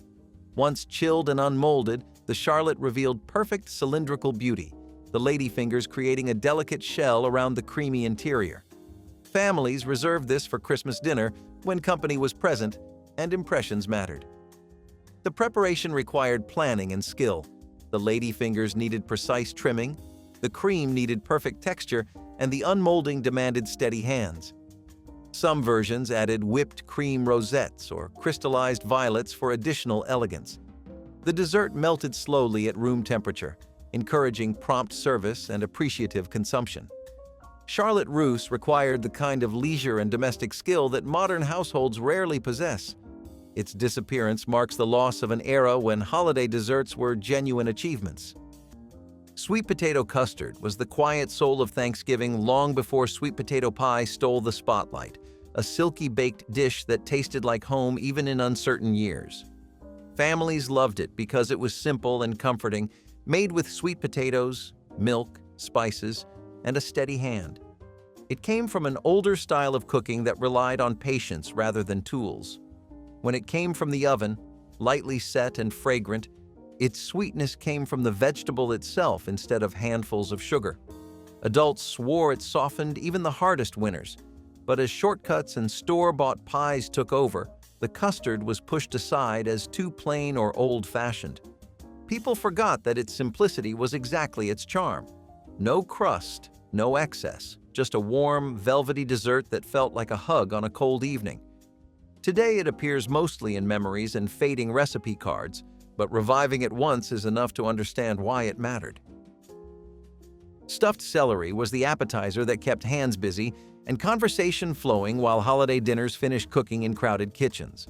Celery stalks were cut into uniform lengths, their natural curves creating perfect boats for various fillings. Cream cheese mixed with blue cheese crumbles was one popular option, while pimento cheese offered southern flair. Some hostesses piped the filling in decorative ridges, while others simply spread it before arranging stalks on trays. The preparation was simple enough for children to help, making it a task assigned to young hands eager to contribute. Guests would gather in living rooms, reaching for celery sticks between sips of punch. The cool crunch of celery against creamy filling provided textural pleasure that elaborate appetizers couldn't match. Stuffed celery represented the transition from everyday snack to party food. Nothing more than celery dressed up for company. Its disappearance from modern tables seems strange given its simplicity and timeless appeal. Popcorn balls were the crunchy, sweet spheres that mothers shaped by hand every December, their sticky surfaces catching both popcorn and children's attention. Freshly popped corn was drizzled with hot sugar syrup flavored with vanilla or molasses, then quickly gathered and pressed into balls while still warm enough to hold together. The process required buttered hands and high heat tolerance, as the syrup needed to be hot enough to coat evenly. Once cooled, each ball was wrapped in waxed paper or cellophane tied with ribbon, ready for giving. Children loved the combination of salty popcorn and sweet coating, the way each ball crunched and stuck slightly to teeth. Some mothers tinted their syrup with food coloring, creating red and green balls for the holidays. Popcorn balls appeared at school parties, church gatherings, and on doorsteps as gifts for neighbors. They represented accessible candy making that families could do together. Marzipan fruits were those tiny sculptured candies shaped and painted to look like miniature apples, pears, bananas, and oranges, displayed in boxes or arranged on dessert platters. The marzipan was made from ground almonds and sugar, kneaded until smooth and pliable enough to shape by hand. Food coloring was painted on with tiny brushes, building layers to create realistic shading, red blushing into yellow on apples, green stems on oranges. European confectioners had perfected this art over centuries, and American home cooks attempted simpler versions during the Christmas season. The candies were more decorative than practical, often too beautiful to eat. Children would admire them in candy shop windows, memorizing which fruits they would choose when finally allowed to pick. Marzipan fruits represented the artistic side of holiday baking, where flavor was secondary to appearance and the goal was creating miniature works of edible art. Texas sheet cake is renowned for its rich, fudgy icing and moist chocolate base, traditionally baked in a large, flat baking sheet. This cake is particularly noted for its method of pouring warm icing over the hot cake, allowing the icing to partially soak into the top layer of the cake, creating a uniquely moist texture. The traditional recipe uses everyday ingredients like flour, sugar, buttermilk, and cocoa. But the 1980s saw variations that included adding cinnamon or espresso powder to enhance the chocolate flavor. Additionally, the ease of preparation, often just mixing the wet and dry ingredients together, made it accessible for bakers of all skill levels. The cake's popularity was also supported by the widespread availability of high-quality cocoa powders and vanilla extracts, which were becoming more accessible and affordable, turning your typical cake into something that's a toast to good times. Fruit cocktail cake is a throwback to when bakers loved using whatever was in the pantry, and canned fruit cocktail was a staple. This cake mixes the canned fruit, including the syrup, with standard cake fixings like flour and eggs. It's crowned with a brown sugar topping that gets all nice and crispy in the oven. It was super popular for its ease and the fact that you could whip it up on a whim. Often served at community potlucks and family reunions, this cake was a go-to for its convenience and crowd-pleasing sweetness. As fresher and more natural ingredients became the norm, though, this cake kinda took a back seat. It's typically baked in a square pan and served straight from the dish, making it the perfect comfort food at family gatherings. The moist texture with German chocolate cake, despite its rich flavor and beloved status, has faced competition from newer, more fashionable desserts that cater to evolving tastes and dietary restrictions. The cake's traditional recipe, which includes a dense, sweet coconut pecan frosting, may not align with current trends toward lighter, less sugary desserts. Additionally, the misconception about its origin, it's American, not German, and the increasing preference for global flavors have also contributed to its reduced prominence in the dessert landscape. Nonetheless, German chocolate cake's decline has not erased its legacy. It remains a nostalgic favorite for many, underscoring the potential for adaptation to today's more health-conscious and flavor-diverse dessert market. Extra festive touch. The cake is often layered with champagne-infused buttercream, making every slice a toast in itself. It's a popular pick for weddings and big celebrations, where its elegant look and unique flavor really shine. What makes this cake truly special is its ability to double as a celebratory toast, offering a sip of champagne in every bite. Typically, it's dressed up with fancy decorations like edible pearls or delicate frosting designs that make it just right for a special occasion. Panouche is a kind of fudge that comes from New England and packs a big caramel punch, thanks to loads of brown sugar mixed with butter, milk, and vanilla. It's different from your typical chocolate fudge because it's got this rich, molasses-like flavor and a slightly grainy texture that's really unique. Often, it's loaded with nuts like walnuts or pecans. Divinity was that cloud-like confection appearing on Christmas cookie trays throughout the South and Midwest, a fluffy white candy that seemed to melt on the tongue before you could taste it. Making Divinity required perfect timing and dry weather. Humidity could turn a batch into sticky failure. Grandmothers would boil sugar syrup while beating egg whites to stiff peaks, then slowly pour the hot syrup into the whites while continuing to beat until the mixture held its shape. The candy was dropped by spoonfuls onto waxed paper, each piece a little cloud dotted with chopped pecans. Some families added peppermint extract for Christmas, tinting batches pale pink or green. The process demanded patience that couldn't be rushed, often taking 30 minutes of continuous beating. Children would hover nearby, waiting to lick the beaters clean. Divinity was fragile and didn't travel well, making it a true homemade treasure. The candy represented the time and care that went into Christmas preparations. Rum balls were the adult-friendly treat that children begged to taste despite, or perhaps because of, being told they couldn't. Mothers would crush vanilla wafers into fine crumbs, then mix them with cocoa powder, powdered sugar, corn syrup, chopped pecans, and enough rum to bind everything together. The mixture was rolled into small balls, then coated in more powdered sugar, cocoa, or finely chopped nuts. No baking was required, making rum balls perfect for busy December days when ovens were already occupied. The flavor was sophisticated, the rum mellowing as the balls aged and integrating with chocolate and nuts into something complex. Some mothers made batches with less rum specifically for children, though kids always wanted the real thing.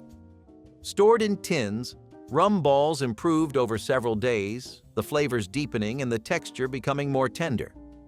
They were passed at adult gatherings and tucked into gift boxes for teachers and neighbors, a candy that bridged the gap between cookie and confection. Ribbon cake sliced to reveal stripes of color that made Christmas tables gasp with delight.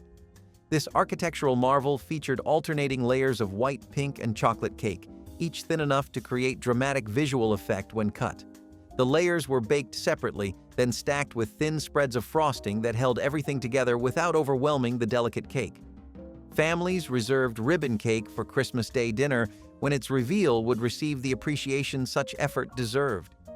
Making it required baking multiple batches, timing each layer to achieve identical thickness. The pink layer came from strawberry or raspberry flavoring, sometimes food coloring when fruit was unavailable. Children loved counting the stripes and claiming their favorite color. The cake demanded patience that hurried modern bakers rarely possess, each layer needing complete cooling before assembly. Ribbon cake disappeared as layer cakes simplified into two-layer convenience. It was Christmas artistry sliced into edible rainbows. Pfeffernüsse were those small, round German spice cookies appearing in tins throughout December, their name meaning pepper nuts despite containing no actual nuts. The dough was dense with honey, molasses, and a complex blend of spices including white pepper, anise, cardamom, and cloves that gave them their distinctive bite.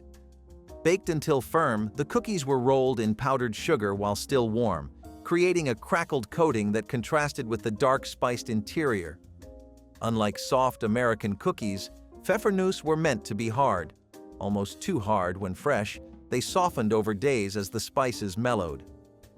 German and Dutch immigrant families brought these recipes to America, where they became traditions in communities from Pennsylvania to the Midwest. The cookies kept for weeks in tins, improving with age as flavors married. Children often found them strange at first, but grew to crave them as adults. Making Pfeffernüsse meant connecting to old-world traditions, honoring ancestors who carried recipes across oceans.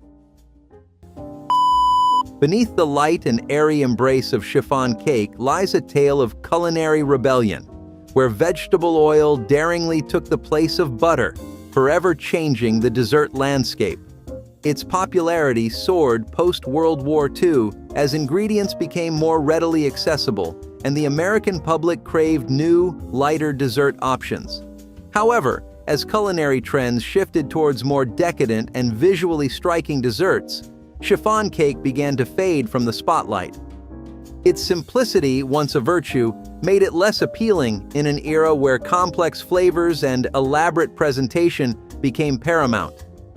Additionally, the health-conscious movement raised concerns about the refined flour and sugar content, pushing it further out of favor despite its lighter texture compared to butter-heavy cakes. Brown sugar, butter, flour, eggs, and baking powder, all jazzed up with butterscotch chips. These goodies swapped out chocolate for a sweet caramel-like vibe and caught on fast. They were super easy to whip up, making them a go-to for anyone needing a quick dessert fix without the intense richness of chocolate. Their ease of preparation and ability to store well made them popular for potlucks, school functions, and holiday treat exchanges. Over time, though, as bakers got more into gourmet and unique flavors, blondies weren't the main event anymore. Usually, you'd find them cut into squares, laid out on a platter, perfect for grabbing a bite without any fuss. The combo of a jam cake dense with blackberry preserves was Christmas tradition in Southern kitchens. The cake used homemade jam stirred directly into spiced batter, creating something moist, dark, and intensely flavored. Blackberry jam was traditional, though some families used strawberry or apple butter depending on what summer had provided. The spices, cinnamon, cloves, allspice, married with fruit to create warmth perfect for winter celebrations. Families made jam cakes in two pans, the shape allowing even baking of the dense batter. The cake needed no frosting, its moist crumb and deep flavor standing alone. Some added buttermilk for tang that balanced the jam's sweetness. Children loved the dark color and the visible fruit throughout each slice.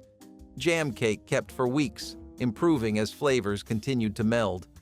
The tradition faded as fewer families made summer preserves. Jam cake was seasons connected, summer's harvest transformed into winter celebration.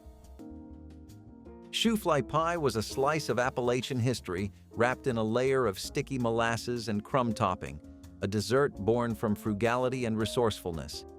It was called shoofly because the sweet smell drew flies toward the table and cooks had to shoo them away as the pie cooled.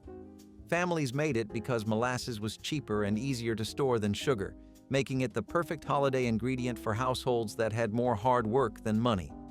The pie baked into a deep, gooey layer at the bottom with a crumbly cake-like topping on top, creating a texture that felt both rustic and indulgent.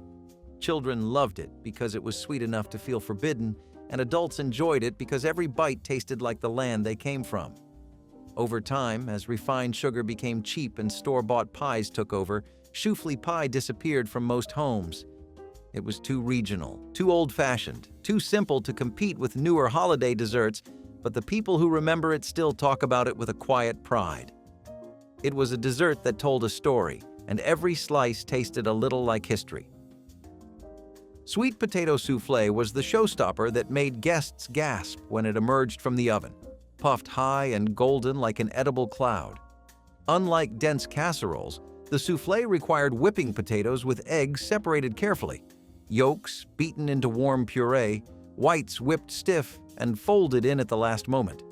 The mixture was seasoned with cinnamon, nutmeg, and vanilla, sweetened with brown sugar, and sometimes enriched with bourbon. Baked in a straight-sided dish, it would rise dramatically, its top browning while the interior stayed impossibly light. Timing was everything. The soufflé had to travel from oven to table immediately before it could deflate. Children pressed their faces to oven doors, watching the miraculous rise with wonder. The texture was unlike anything else, simultaneously creamy and ethereal, sweet but not cloying. Sweet potato soufflé represented kitchen ambition, a willingness to attempt something difficult for the reward of witnessing that collective intake of breath around the table. Maple cream candy was the New England specialty that spread across America as families moved and carried recipes with them. Pure maple syrup was boiled to soft ball stage, then cooled and stirred vigorously until it transformed from glossy liquid to opaque, creamy solid. The stirring required patience and arm strength, as the maple crystallized slowly over many minutes of constant motion. Poured into molds or spread in pans and cut into squares, the candy had a texture somewhere between fudge and butter, melting instantly on the tongue. The flavor was pure concentrated maple, intensely sweet with that distinctive woodsy undertone that only real maple syrup provides. Children who grew up with maple cream candy considered it the finest sweet they'd ever tasted, nothing else quite matching its smooth richness. For families with New England roots, these candies connected Christmas to sugaring season and generations of tradition. Maple cream represented regional identity preserved through decades of December candy making. Stollen was that dense, fruit-studded German bread that appeared wrapped in foil on Christmas morning, its butter-rich dough concealing a tunnel of marzipan running through its center. Making authentic Stollen required starting weeks ahead, soaking dried fruits in rum until they plumped with boozy sweetness. The yeast dough was rich with butter and eggs, folded around candied citrus, almonds, and the precious marzipan log before being shaped into its distinctive oval. After baking, the Stollen was brushed with melted butter and buried under drifts of powdered sugar that created its characteristic white appearance. Traditional families made several loaves, wrapping them tightly and allowing them to age for weeks. Each slice revealed the spiral of marzipan surrounded by jeweled fruit, the texture somewhere between bread and cake. German bakeries in cities sold authentic Stollen at premium prices, while home bakers attempted their own versions. The time and technique required kept Stollen rare, a true Christmas luxury. Neat, making them easy to grab and go. Magic Pan crepe cakes come from those Magic Pan restaurants that made crepe dishes a big deal back in the 60s and 70s. Here's how they do it. They layer up thin crepes with all sorts of fillings, from sweet creams and fruits to savory cheeses and spinach. Basic crepe batter is pretty simple, just flour, eggs, milk, and butter. But when you stack them up and fill them just right, it turns into something special. Each layer was carefully assembled to ensure the flavors melded beautifully, providing a gourmet experience that was rare at the time. These crepe cakes were a hit because you could watch them being made right in front of you, which was pretty cool back then. Though they were a favorite for a while, as the Magic Pan spots closed down and eating out got more casual. Caramels were the buttery squares that stuck to teeth in the most satisfying way, each piece a study in perfectly cooked sugar and cream. Mothers would combine sugar, corn syrup, butter, and cream in heavy pots, stirring constantly as the mixture darkened from pale gold to rich amber. The temperature had to reach exactly the firm ball stage. Too soft, and the caramels wouldn't hold their shape. Too hard, and they'd crack teeth. Poured into buttered pans and cooled, the caramel was cut into squares and wrapped individually in waxed paper twisted at both ends. The texture was dense yet yielding, requiring serious chewing that released waves of buttery, slightly burnt sugar flavor. Some mothers added vanilla, others a pinch of sea salt before salted caramel became trendy. Children would unwrap piece after piece, the waxy paper accumulating in pockets and between couch cushions. Homemade caramels represented patience and precision, candies that couldn't be rushed but rewarded every minute of careful attention. Duchess potatoes transformed humble mashed potatoes into piped rosettes, worthy of any French restaurant, their golden peaks adding architectural drama to holiday platters. Potatoes were boiled, mashed with butter and egg yolks, then seasoned carefully before being loaded into pastry bags with star tips. The mixture was piped onto baking sheets in decorative swirls, then baked until peaks turned golden while centers stayed creamy. The technique required practice. The mixture needed the right consistency to pipe smoothly without being too soft to hold shape. Hostesses who mastered Duchess potatoes earned reputations as accomplished cooks. The presentation elevated what might otherwise be another bowl of mashed potatoes into something guests photographed before eating. Children were often assigned counting duties, ensuring each guest received their share. Duchess potatoes proved that technique could transform the ordinary into the extraordinary, requiring only skill rather than expensive ingredients. Alongside coffee after Christmas dinner, the richness demanding moderation. The suet kept the cake fresh for months, practical for households without reliable refrigeration. Children wrinkled their noses at the dense texture, but adults understood this was celebration food meant to last. Today, fruitcake survives mostly as a punchline, but the suet-laden original was magnificent. Mincemeat pie with actual meat carried centuries of English tradition into American holiday tables. The filling combined finely chopped beef or venison with suet, apples, raisins, currants, citrus peel, and a heavy pour of brandy or rum. Spices like cinnamon, nutmeg, and cloves transformed what sounds strange into something hauntingly delicious. The meat provided richness and body, while the fruit added sweetness and moisture. Families made mincemeat in enormous batches each November, jarring it for use throughout the holiday season. The alcohol preserved the mixture and mellowed the flavors over weeks of aging. Served warm with hard sauce or brandy butter, mincemeat pie was the centerpiece of Christmas Eve suppers across New England and the Mid-Atlantic. Children were given small portions, the boozy richness considered adult fare. Modern mincemeat abandoned the meat entirely, leaving behind only a pale imitation of the original. The authentic version was complex, savory-sweet, and utterly unforgettable. Caramel pecan cake was once a classic centerpiece dessert, the kind made when someone really wanted to show off their best baking skills. The cake layers were soft and buttery, but the true magic was the caramel glaze made on the stovetop. It bubbled slowly until thick and glossy, then was poured over the cake while still hot, carrying chopped pecans across the top like little jewels. The glaze hardened just slightly as it cooled, turning each slice into a perfect balance of crunch and softness. Holiday tables welcomed it proudly, before store-bought caramel toppings and boxed cakes pushed it aside. People used to gather around the kitchen to watch the caramel come together, knowing it could burn in a heartbeat if you turned away. That kind of dessert required attention, care, and a quiet hour at the stove, things fewer homes had time for.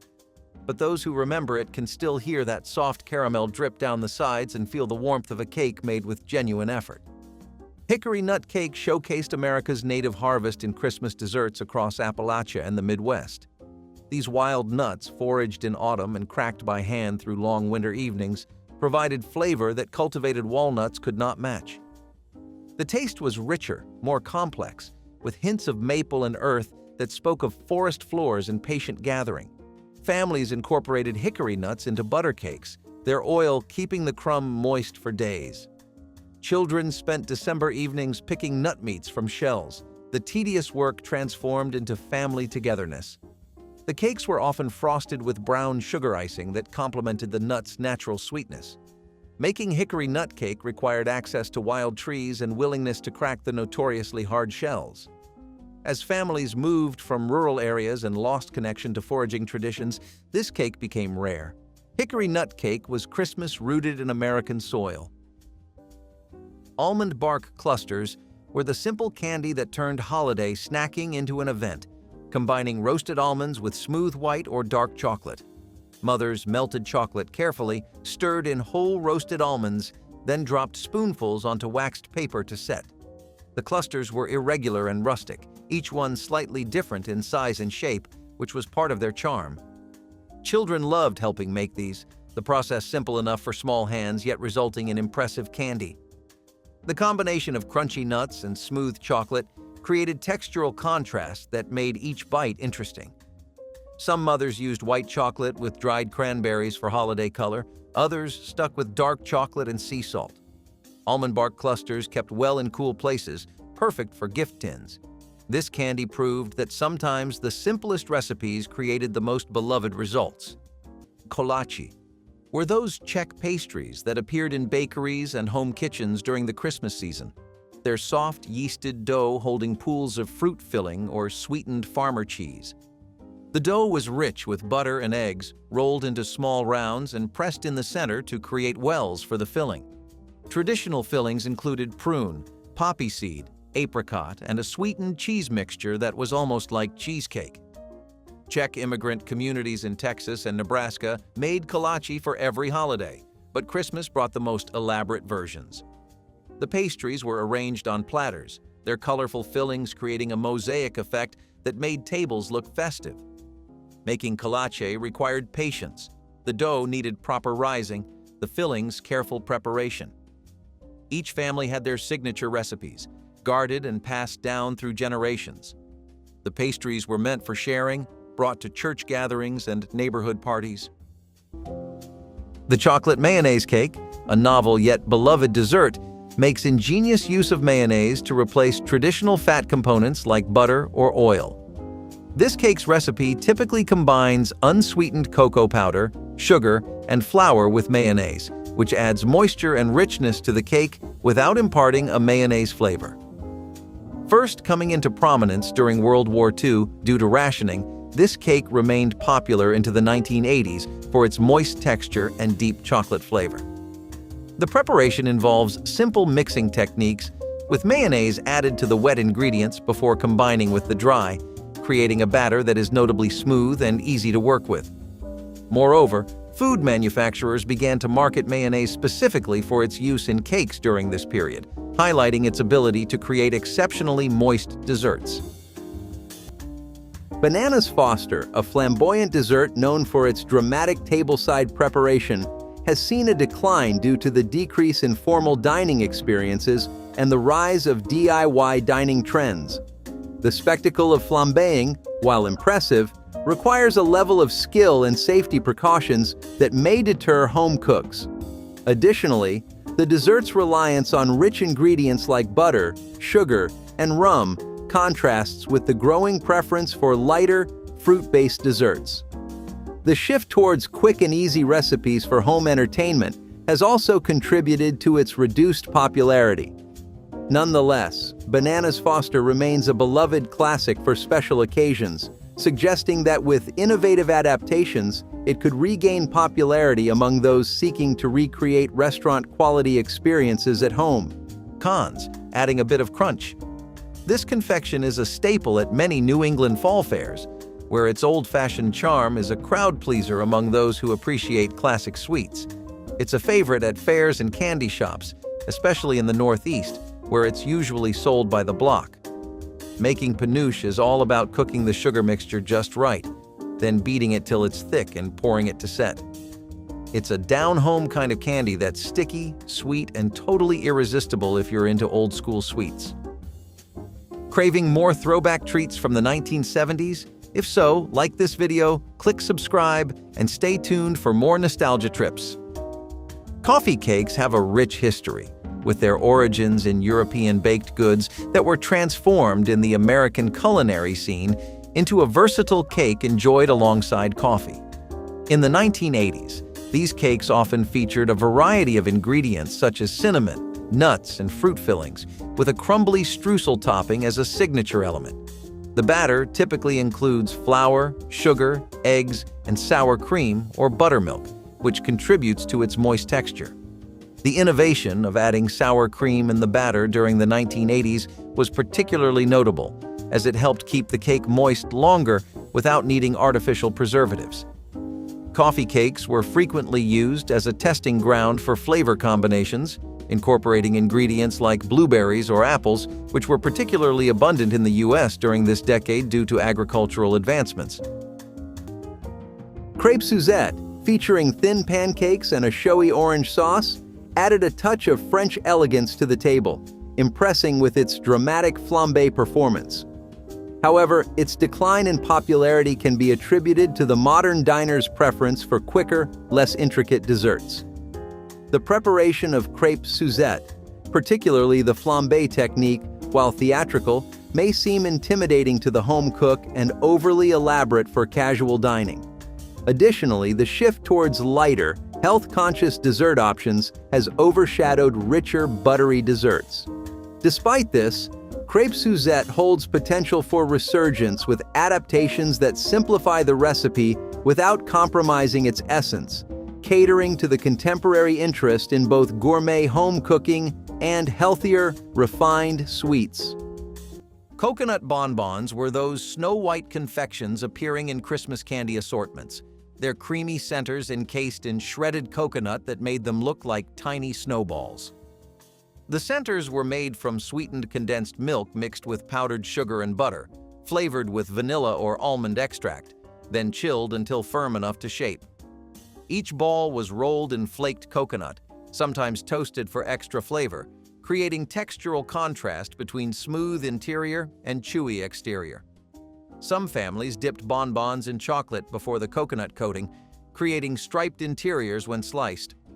The candy was simple enough for children to help make, their small hands rolling sticky centers while adults managed the coating.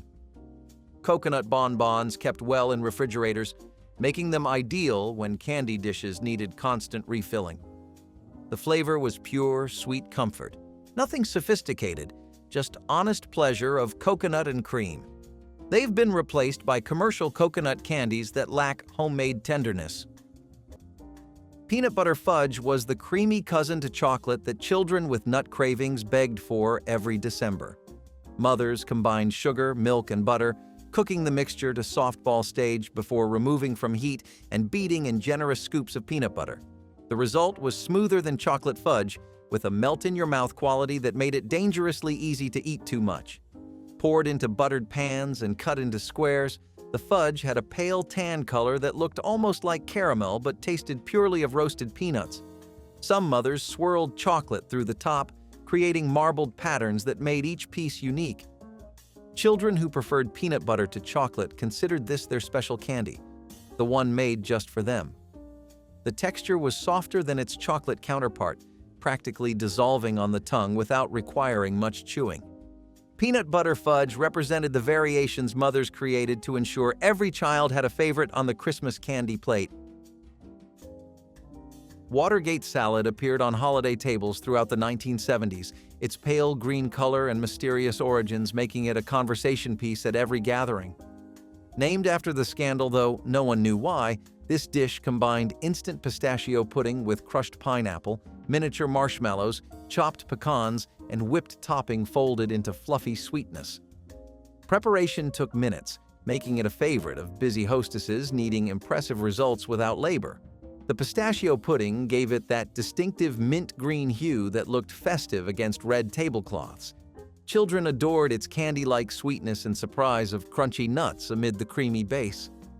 The dish straddled the line between salad and dessert, often appearing alongside savory dishes, though it could have ended any meal.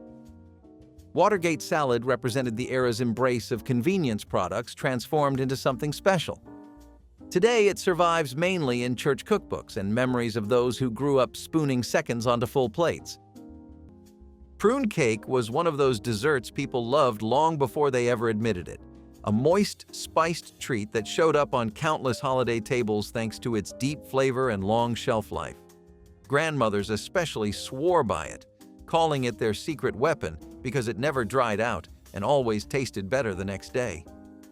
The prunes disappeared into the batter, lending sweetness and moisture without announcing themselves too boldly, and the spices wrapped everything in a warm, comforting aroma. It was a cake that stretched ingredients wisely, perfect for large families and tight budgets. Children would roll their eyes at the thought of prunes, but one bite of that sticky sweet crumb made them believers. It was a dessert born from practicality, the kind of treat that made the most of what people had on hand. But as times changed and holiday desserts became flashier, prune cake was left behind.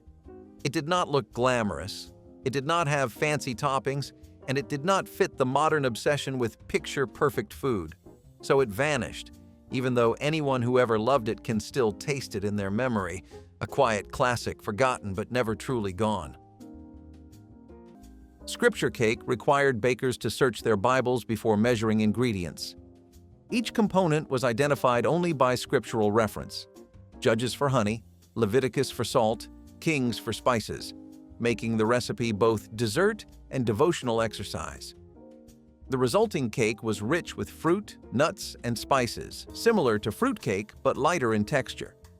Families made scripture cake as Christmas Eve tradition, children looking up verses while mothers measured. The exercise reinforced biblical literacy while creating something delicious, combining education and celebration. Each household had preferred translations, some verses yielding different ingredients depending on the Bible version. The cake itself was dense and aromatic, studded with figs, raisins, and almonds identified through verse hunting. Scripture cake represented an era when religious observance and daily life intertwined naturally. Its disappearance reflects the separation of sacred and secular that defines modern households. Cranberry pudding with hard sauce was one of those desserts that looked humble on the outside but carried a surprising punch once you cut into it. This steamed pudding was dense, tart, and beautifully old-fashioned, the kind of dish families made before ovens were common in every home. The cranberries gave it a deep ruby color and a sharpness that cut through the heaviness of a Thanksgiving meal, and it always arrived at the table warm enough to fog up the windows. But the real magic came from the hard sauce, a thick mixture of butter, sugar, and a touch of something strong enough to make everyone at the table raise their eyebrows just a bit. When you dolloped it over the pudding, it melted slowly, seeping into every corner and creating a flavor no modern dessert can truly imitate. Families made this because it felt festive, grown up, and cozy all at once, a dessert that lit up the room even without frosting or decorations. Over time, the steaming process fell out of fashion, and people traded long cooking times for convenience. Microwaves replaced kettles, boxed mixes replaced handwritten recipes, and the pudding slipped quietly into obscurity. But the truth is, a dessert like this was never about convenience. It was about gathering in the kitchen, checking the pot, waiting together, and finally sharing something warm and indulgent on a cold holiday night, a forgotten classic, but one with a heart that has never really disappeared. Magic cookie bars got their start from an Eagle brand recipe in the 60s and caught everyone's attention with their awesome taste and texture game. Imagine a buttery graham cracker crust layered with sweetened condensed milk, then piled with chocolate chips, butterscotch chips, coconut, and nuts. It's a chewy, gooey slice of heaven. They were a cinch to whip up and didn't need much time in the oven, which made them a hit for busy bakers and holiday times. Interestingly, they also go by the name Hello Dolly bars in some regions, adding a bit of theatrical flair to their homey appeal. But as years passed and people started leaning towards fresher and less processed goodies, the craze for these bars kind of fizzled. Usually they were cut into squares or bars, rocking a no-fuss, rustic vibe that made them super easy to serve and enjoy. The mix of sweetened condensed milk with coconut and chocolate created a taste that screamed 1970s home baking. Lemon meringue pie is a classic American dessert consisting of a crisp pastry shell filled with rich lemon custard and topped with a fluffy toasted meringue. The pie's origins can be traced back to the 19th century, but it was in the 1980s that its preparation saw significant refinement. Key to the pie's structure is the stability of the meringue, which in the 1980s benefited greatly from advancements in oven technology that allowed for more precise temperature control, crucial for achieving the perfect meringue. Food science innovations during this time also introduced more reliable cornstarch-based thickeners, which ensured the lemon filling was consistently firm and glossy. Another significant enhancement was the development of more durable and decorative pie dishes that went directly from oven to table, which helped maintain the aesthetic quality of the pie. Mincemeat pie was the quintessential Victorian Christmas dessert that lingered on American tables well into the 1970s, its filling a mysterious mixture of dried fruits, spices, sweet, and sometimes actual meat. Traditional recipes called for beef or venison mixed with apples, raisins, currants, and candied peel, all preserved in brandy for months.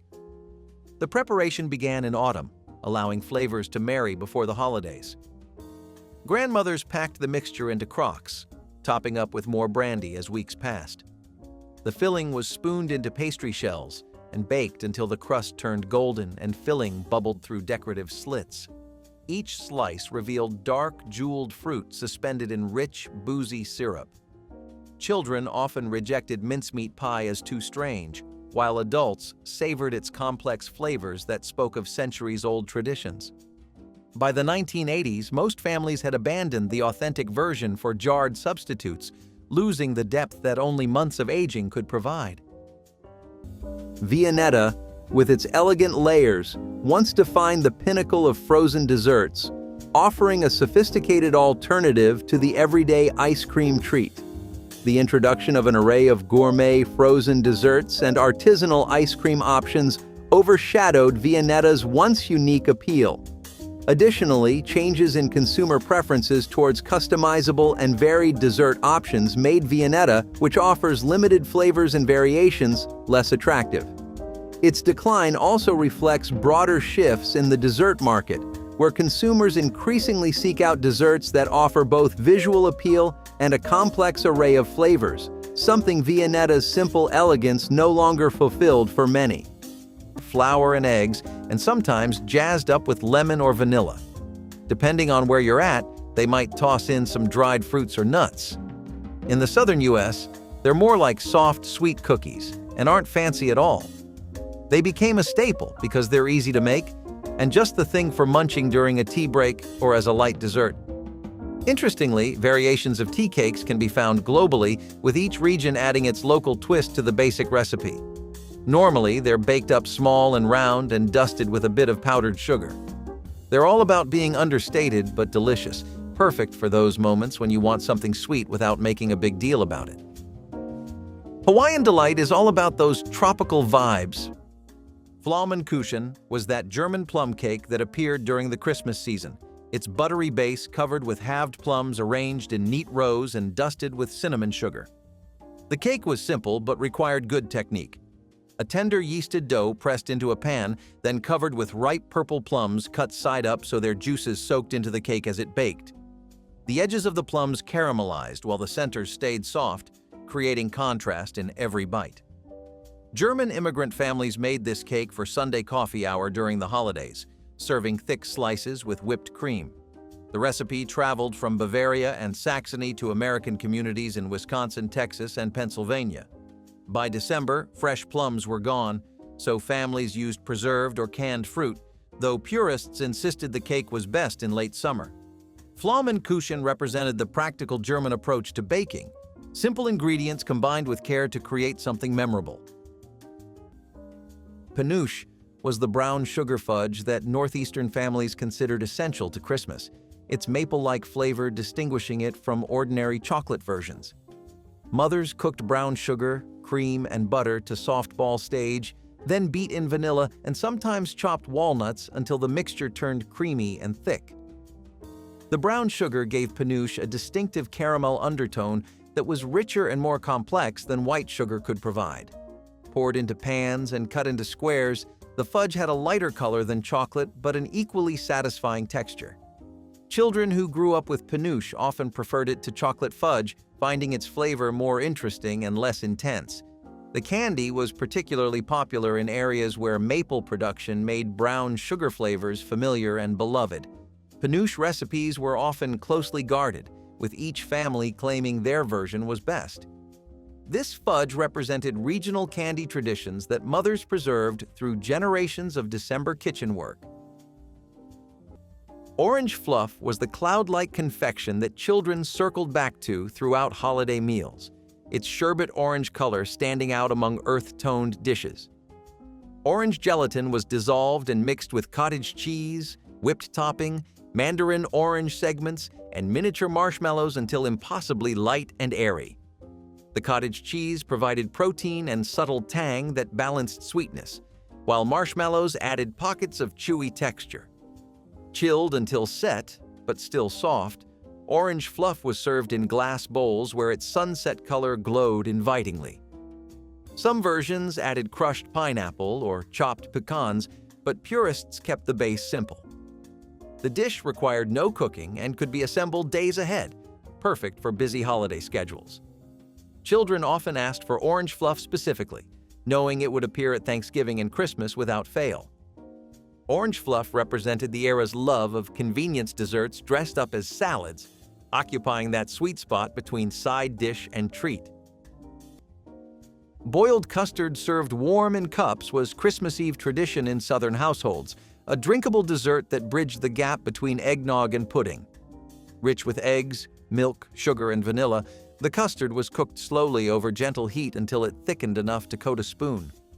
Families served it warm from heirloom cups, sometimes with a grating of nutmeg on top. The texture was silky and comforting, substantial enough to satisfy without the heaviness of solid desserts. Making boiled custard required patience and attention. Too much heat would scramble the eggs, ruining hours of work. Grandmothers passed down their techniques through demonstration, teaching daughters to recognize the exact moment the custard reached perfection. Some families added bourbon, transforming it into something approaching liquid luxury. The tradition faded as store-bought eggnog became convenient, and fewer cooks possessed the skill to execute proper custard. Boiled custard was more than dessert, it was ritual.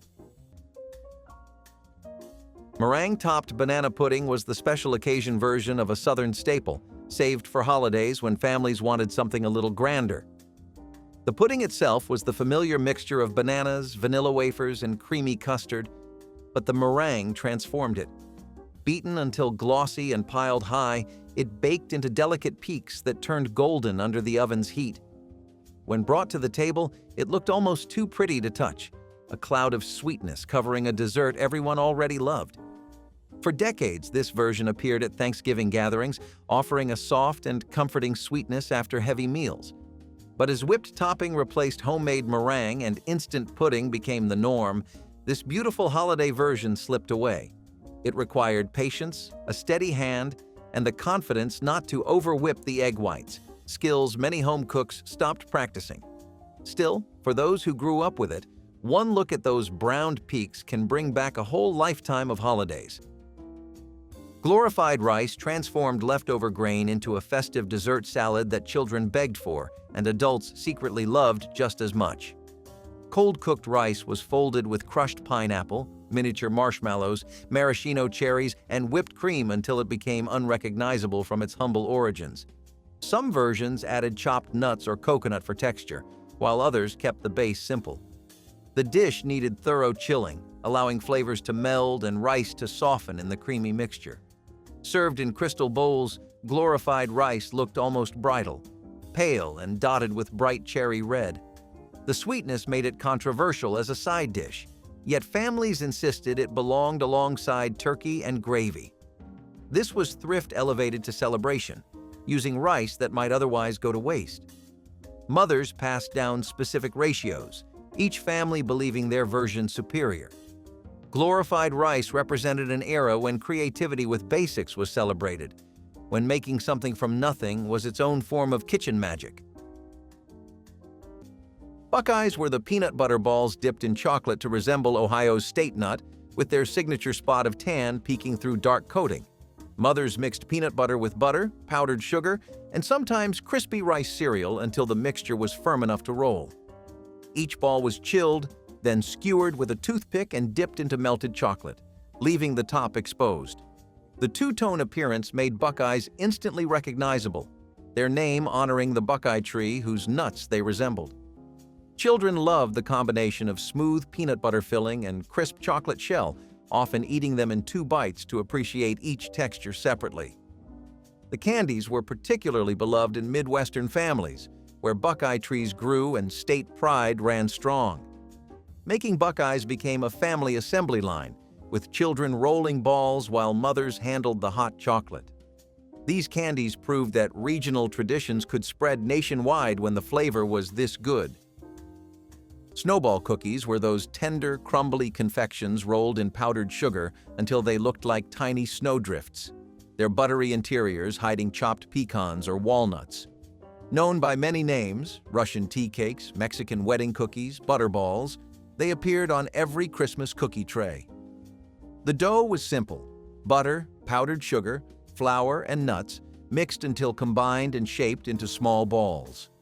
After baking, cookies were rolled in powdered sugar while warm, then rolled again after cooling for a thick coating. The texture was unique, sandy and tender, dissolving on the tongue while leaving buttery sweetness and nutty crunch. Every family had their version, some adding vanilla, others almond extract. Snowball cookies represented Christmas baking at its most approachable: simple ingredients, forgiving technique, and delightful results.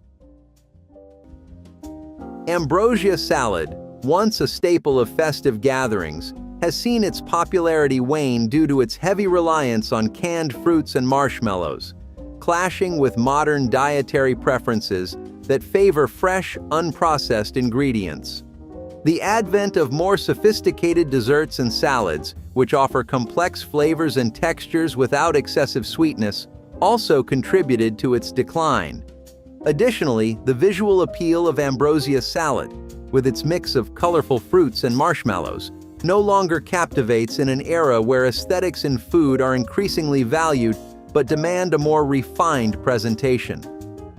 Despite this, ambrosia salad's nostalgic value keeps it in the memories of those who grew up with it, suggesting a possible pathway for reinvention that aligns with contemporary tastes and health considerations. Back in the late 70s, Jell-O rolled out pudding pops, turning the frozen treat game on its head with something way creamier than the usual ice pops. Made from milk, sugar, and pudding mix, these pops were all about delivering a super smooth, rich taste. At their peak, pudding pops were so popular that they spawned a range of flavors, including chocolate, vanilla, and swirls. They totally stood out, thanks in part to those catchy Bill Cosby ads shouting, "Pudding in a pop." That marketing charm made these treats a big deal in households across the board. But even with their popularity, Kraft decided to cut them from the lineup in the early 2000s. They were trying to slim down their product range. The bright, fun packaging and that quirky non-wood stick are what a lot of folks remember about them. Steamed plum pudding was the dramatic finale to Christmas dinner. That dark, dense dome carried flaming to the table with brandy blazing blue around its edges. Making one properly took weeks, starting with dried fruits soaked in brandy until they swelled with boozy sweetness. The batter combined sweet, real beef fat giving the pudding its distinctive richness, with breadcrumbs, flour, eggs, and pounds of currants, raisins, and candied peel. The mixture was packed into ceramic molds and steamed for hours until the kitchen filled with the scent of spices and spirits. Traditional families made their puddings on Stir-Up Sunday, 5 weeks before Christmas, allowing time for flavors to mature. The reheating on Christmas Day required several more hours of steaming before the grand presentation. Hard sauce, butter beaten with powdered sugar and brandy, melted into pools around each slice. The pudding was so rich that small portions satisfied, meaning one could serve the entire family. Peppermint bark layered dark and white chocolate with crushed candy canes into a festive treat that looked as beautiful as it tasted. Mothers would melt semi-sweet chocolate and spread it thin on waxed paper, letting it set until firm before adding a layer of white chocolate on top. While the white chocolate was still soft, crushed peppermint candy canes were pressed into the surface, their red and white stripes creating holiday color against the creamy background.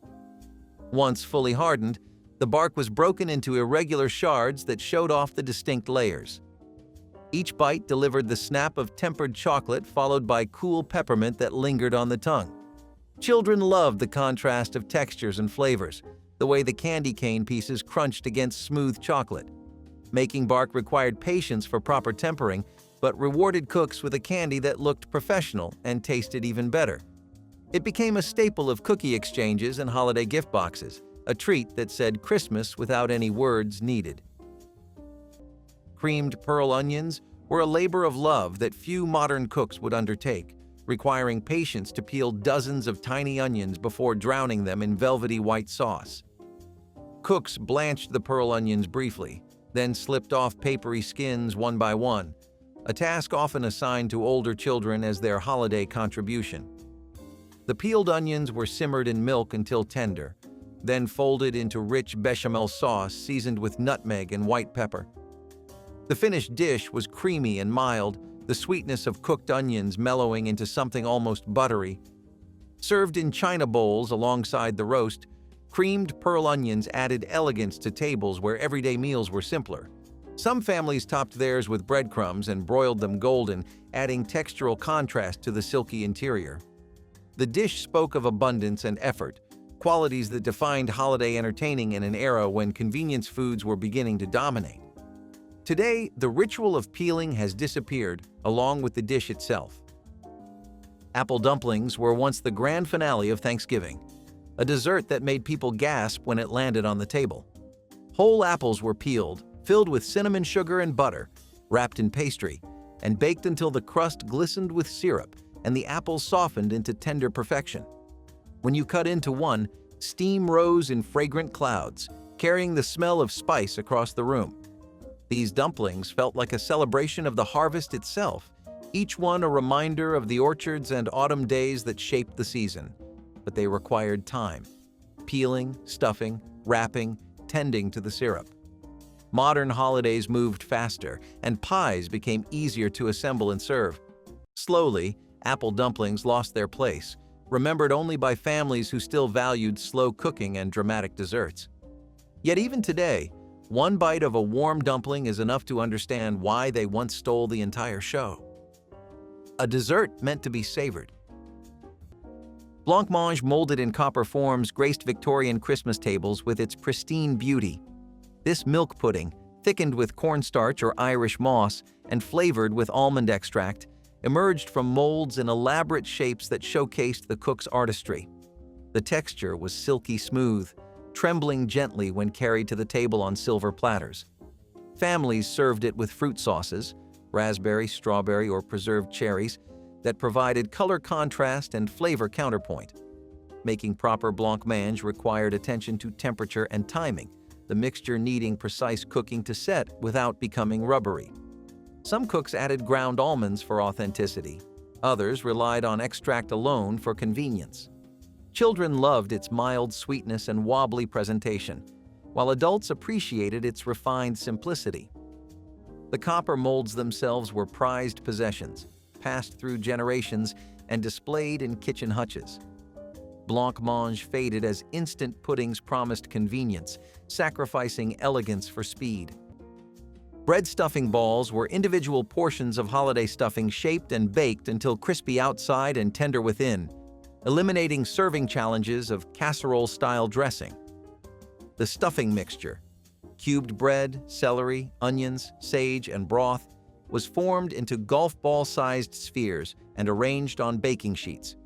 A brush of melted butter before baking ensured golden, crispy exteriors, while interiors stayed moist.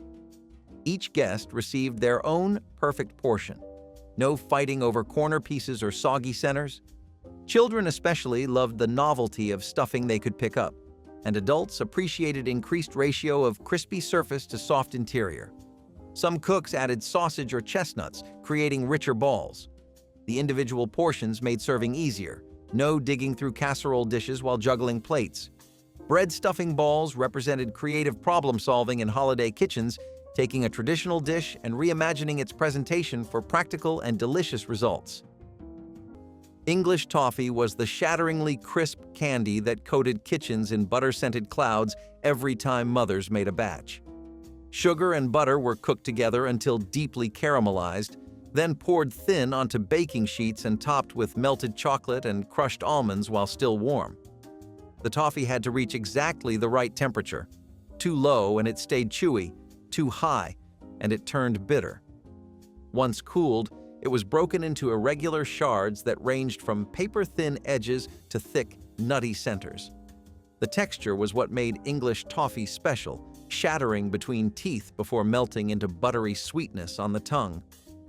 Children loved the combination of crispy toffee, smooth chocolate, and crunchy almonds in every bite.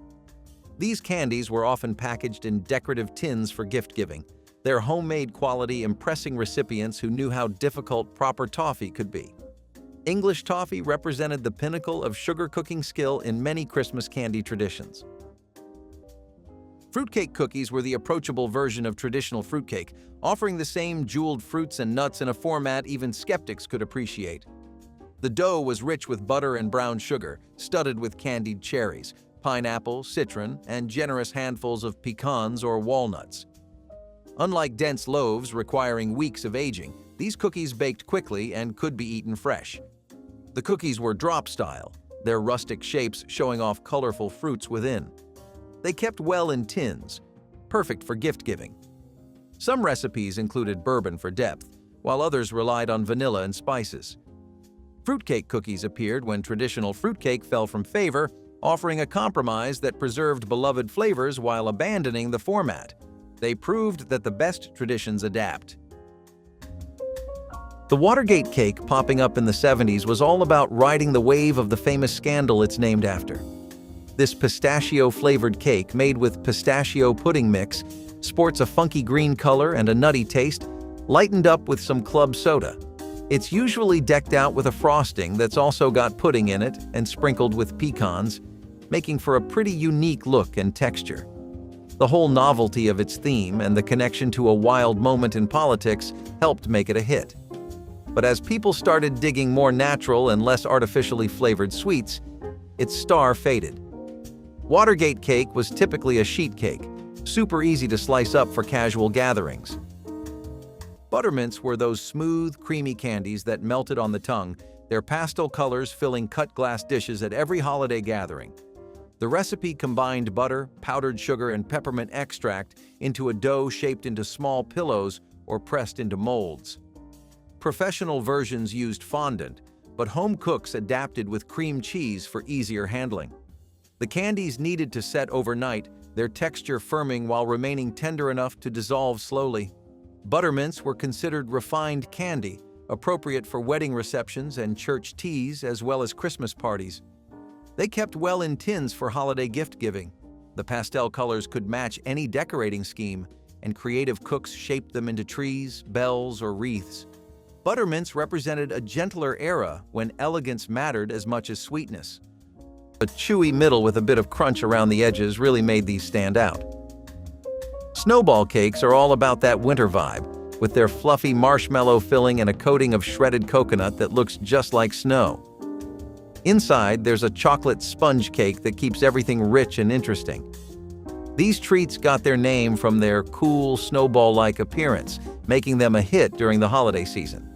They used to be all over the place as pre-packaged snacks from brands like Hostess, known for their fun and distinctive look. But as people started choosing more natural and less processed options, snowball cakes kind of faded out. They were usually wrapped up all. Three-bean salad appeared at nearly every holiday gathering throughout the 1970s, its colorful layers making it as beautiful as it was economical. Green beans, yellow wax beans, and kidney beans were drained from cans and combined with sliced onions and bell peppers in large glass bowls. A marinade of oil, vinegar, sugar, and spices was poured over everything. Then the salad rested overnight while flavors melded. The result was tangy and crisp, each bean variety offering different texture and color. What made three-bean salad practical was its cost. Canned beans were inexpensive, and the salad stretched to feed crowds without straining budgets. It traveled well, too, making it a potluck favorite that arrived looking good. The dish required no heating and could sit at room temperature through long gatherings. Three-bean salad proved that simple preparations from pantry staples could earn places on festive tables alongside more elaborate offerings. Syllabub in stemmed glasses was Christmas elegance whipped into frothy perfection. This ancient English dessert combined cream, sugar, and wine or sherry, beaten until it formed soft peaks that held their shape in delicate glasses. The mixture separated slowly, the creamy foam floating above a pool of flavored liquid that guests sipped after finishing the top. Families served syllabub at the end of Christmas dinner, the light texture providing relief after heavy courses. Making it required vigorous whisking by hand, often delegated to daughters learning domestic arts. The wine needed careful selection. Too sweet and the dessert became cloying, too dry and it lacked charm. Some versions incorporated lemon juice for brightness, cutting through the richness with citrus tang. The dessert looked ethereal in crystal glasses, catching candlelight and trembling with each movement.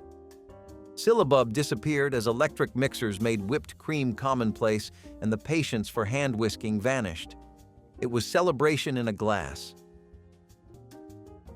Date nut roll was the kind of dessert that made children hover anxiously around the kitchen, waiting for the moment it was sliced. It was not a pie or a cake, but a refrigerator candy, rolled by hand and packed with sweet dates, nuts, and just enough cookie crumbs to hold everything together. Families made it weeks before the holiday, storing it away in wax paper like treasure hidden in the back of the fridge. When you sliced it, the spirals of sticky fruit and crunchy nuts made every piece look like a tiny stained glass window, and the taste was just as memorable. It was sweet without being overwhelming, rich without being heavy, and easy to stretch for a crowd when money was tight. Making it was a labor of love, requiring time and patience that people no longer make space for. As store-bought candy boxes and pre-made sweets filled the shelves, the roll faded away, seen as too old-fashioned or too fiddly for modern kitchens, but back then it symbolized celebration, care, and the quiet excitement of a holiday dessert pulled from a cold shelf on a chilly evening. A little forgotten, maybe, but never undeserving of its place at the table. Spiced pecans were the candied nuts that disappeared from bowls faster than mothers could refill them, their cinnamon sugar coating proving utterly irresistible. Egg whites were whisked with sugar, cinnamon, and salt, then tossed with pecan halves until every nut was coated. Spread on baking sheets and roasted until crisp and fragrant, the pecans emerged caramelized and delightfully crunchy. The spice blend varied by family. Some added nutmeg or allspice. Others used cayenne for heat. Children would sneak handfuls, knowing holiday bowls of spiced pecans wouldn't last long. The nuts bridged the gap between candy and snack, appearing at parties where guests stood chatting. Making spiced pecans required no temperature monitoring or special skills, far simpler than most candies. Spiced pecans proved that nuts could be just as sweet and special as chocolate. Rum balls were the elegant cousin of bourbon balls, their chocolate coating hiding a potent mixture of cake crumbs, cocoa, and dark rum that improved with age. Unlike bourbon balls using cookie crumbs, traditional rum balls started with leftover cake ground fine and mixed with cocoa, corn syrup, and generous amounts of dark rum. The mixture was rolled into balls, then coated in chocolate sprinkles or cocoa powder. They needed at least a week of aging, the rum mellowing while permeating every crumb. Rum balls appeared on holiday candy trays alongside their bourbon cousins, representing different regional preferences. Caribbean and European influences shaped rum ball recipes, while Southern traditions favored bourbon. The candies were strictly for adults, their alcohol content significant. Making rum balls was a clever way to use cake scraps while creating sophisticated candy. Fondue, a beacon of the 70s dining scene, created memorable moments around pots of melted cheese and chocolate, fostering a unique communal eating experience.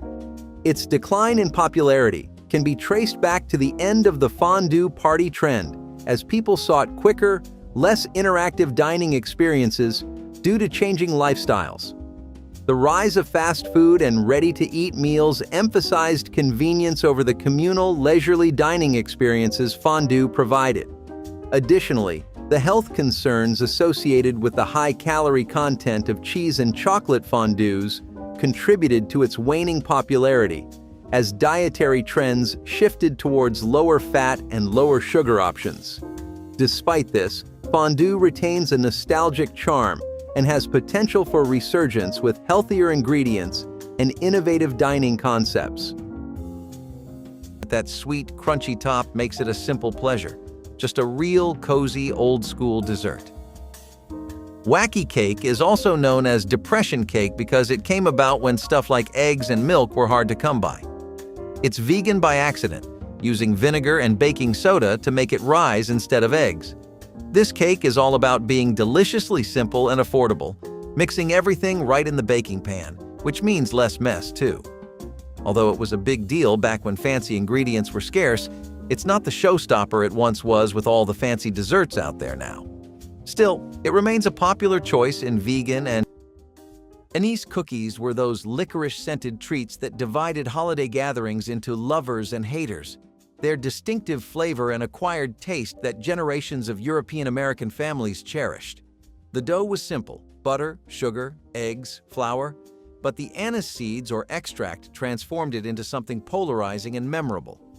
Italian families made anisette cookies glazed with white icing, while German households preferred their anise cookies crisp and plain. The aroma of baking anise cookies was unmistakable, filling homes with a scent that signaled Christmas as surely as pine trees. Children often rejected them initially, then grew to crave them as adults when the flavor meant memory and tradition. The cookies kept for weeks in tins, their anise flavor intensifying rather than fading. Bakers made enormous batches, knowing anise cookies were meant for the entire season rather than immediate consumption. Though supermarket cookies have pushed homemade versions aside, dedicated families still carry on the tradition. Chocolate truffles were the sophisticated confection that mothers rolled by hand, each ganache center coated in cocoa or nuts. Heavy cream was heated and poured over chopped chocolate, then stirred until smooth and chilled until firm enough to scoop. Small portions were rolled quickly between palms, the warmth of hands softening the ganache, then immediately coated in cocoa powder, chopped nuts, or more melted chocolate. The texture was what made truffles special, that moment when the coating gave way to silky, intensely chocolatey centers. Children considered truffles grown-up candy, something to be savored rather than grabbed by the handful. Mothers who made truffles often experimented with flavors, adding orange zest, coffee, or liqueurs to the ganache. The candies looked professional but required no special equipment, just quality chocolate and patience. Truffles represented European sophistication brought into American kitchens, proving that elegant confections could be homemade. Hot German potato salad brought old-world tradition to American Christmas tables, its warm, tangy dressing a welcome contrast to cold, mayonnaise-based versions. Cooks sliced boiled potatoes while still warm, knowing they absorbed flavors better than cold ones. Bacon was fried crisp in cast iron, then removed while its fat became the base for a dressing of vinegar, sugar, and mustard. Sliced onions softened in the hot grease before potatoes joined the pan, tumbled gently to coat every piece. The bacon was crumbled back in at the last moment to preserve its crunch. Served warm in crockery bowls, this salad steamed on holiday buffets alongside cold cuts and roasted meats. The sweet-sour balance cut through rich holiday foods perfectly. German immigrant families passed down precise vinegar-to-sugar ratios, each household believing theirs achieved harmony. Children who normally resisted potato salad often loved this version, won over by the bacon and warmth. Hot German potato salad represented heritage on the plate, connecting American celebrations to European roots. Do you remember those Thanksgiving desserts no one makes anymore? The ones that once made the holiday feel whole? These desserts filled family tables with homemade sweetness. Did flavors that mattered so much disappear from our holidays? Mincemeat pie was once the crown jewel of Thanksgiving, the kind of dessert that could stop you in your tracks because the house filled with the smell of spice, fruit, and something warm that felt older than memory. People forget that mincemeat was not just a pie. It was a ritual built slowly with dried apples, raisins, sweet cloves, and whatever a family saved for the holiday. It was about turning humble ingredients into something that tasted like celebration even when times were thin. Grandmothers made it by instinct, each slice slightly different depending on the year's harvest. Kids wrinkled their noses at the idea of sweat, but one bite of that sticky, rich filling turned anyone into a believer. It demanded patience and trust in the old ways, which is why it faded once canned fillings and pre-made pies appeared. The world sped up, and mincemeat pie did not fit into a life lived in a hurry. Today, most people have never tasted it at all, but anyone who makes it from scratch understands why older generations fought to keep the recipe alive.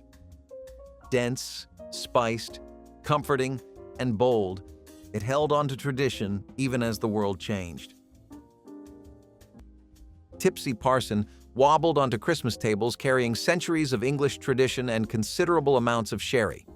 This layered trifle began with sponge cake soaked in sweet sherry until thoroughly saturated, then spread with jam and topped with rich custard and whipped cream.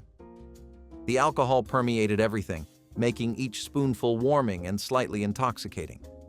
Families assembled the dessert in clear glass bowls to display the beautiful layers, each stratum visible and inviting. The name came from the notion that village parsons, known for their love of sherry, might become tipsy from such indulgence. Children received versions made with fruit juice instead, preserving their innocence, while adults enjoyed the spirituous original.